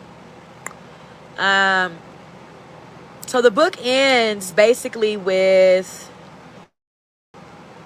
Kim Porter feeling as if she knew that he was going to kill her, because she had already knew that he was capable of doing it. She had a movie role with a producer. She came home. Flowers were delivered to her from a movie producer. She tries to explain to Diddy that it's just from a movie producer that wants to cast me in a movie. He gets upset, they get into a fight. He starts throwing shit. He breaks her down bad with a chair, hit her with a chair. Slaps her, punches her, does all these, you know, domestic violence acts on her. And then comes to find out later on that the producer of the movie was found dead due to pneumonia. Like how she was found dead, and how a boyfriend of hers, after they had they time apart or whatever for some time, close to her in 2018, Kim Porter, he was found dead by pneumonia. So I mean, the book is great. Like, y'all, it's a great tell-all book. I believe a lot of what is being said. I think people added their ad-libs in it. You know, they put their little, you know, tidbits in on it, sprinkled it with it, you know. But I think a lot of what was said was some things that Kim Porter had, you know, tucked away. I believe Kimora Lee Simmons was the you know, harborer of this evidence, and now supposedly a lot of the freak-off tapes are in the hands of the feds. So we're just gonna stay tuned, y'all. That's a little overview of the book. I'm so glad that my blessed besties, y'all are my boos, listen to the last live where we had a listening together gathering of Kim Porter's last words. Okay. Yeah, so just an overview. Like, they were fucking everybody and their mama down to the industry. Will Smith, Jada Pinkett, allegedly maybe even Snoop Dogg. Like, oh my God, girl. You know, maybe even Jay-Z might have joined in on a freak off. They had hundreds of them. You know what I mean? Just in the time from when she was with Diddy, hundreds. She said that they laid down with hundreds of people. They always had invited people into their bed.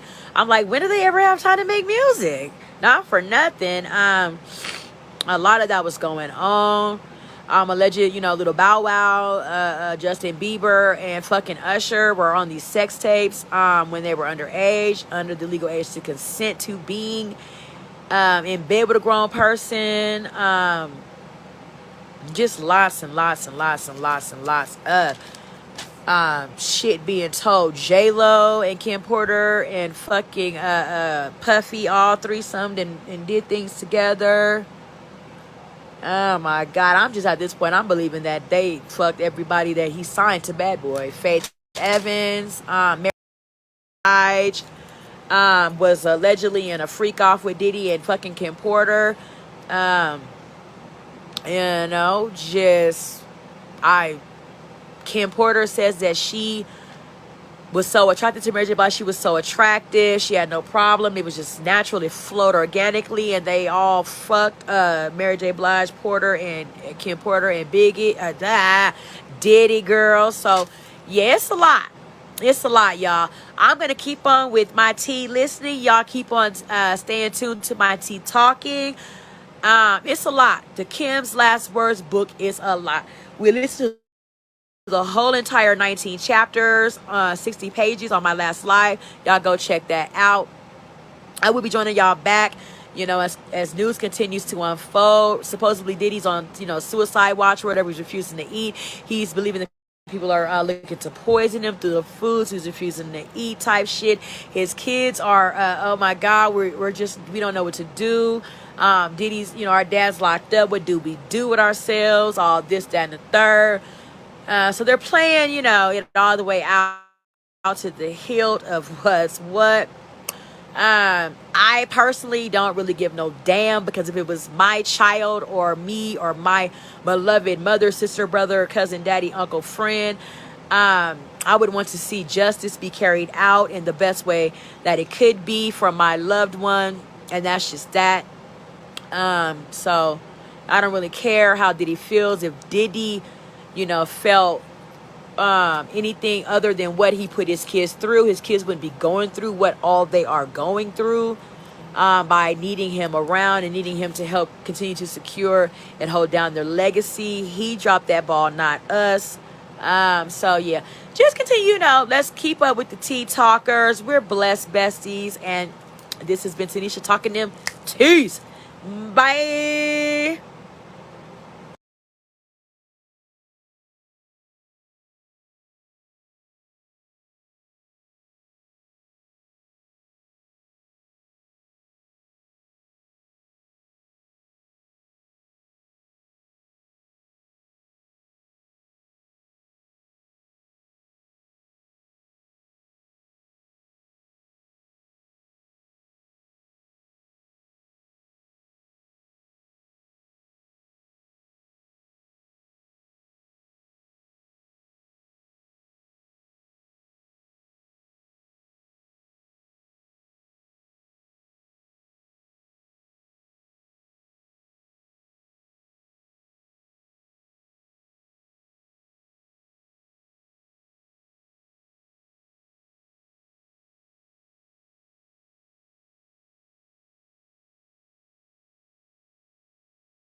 Thanks for watching. Remember to show your support by liking, subscribing, and sharing.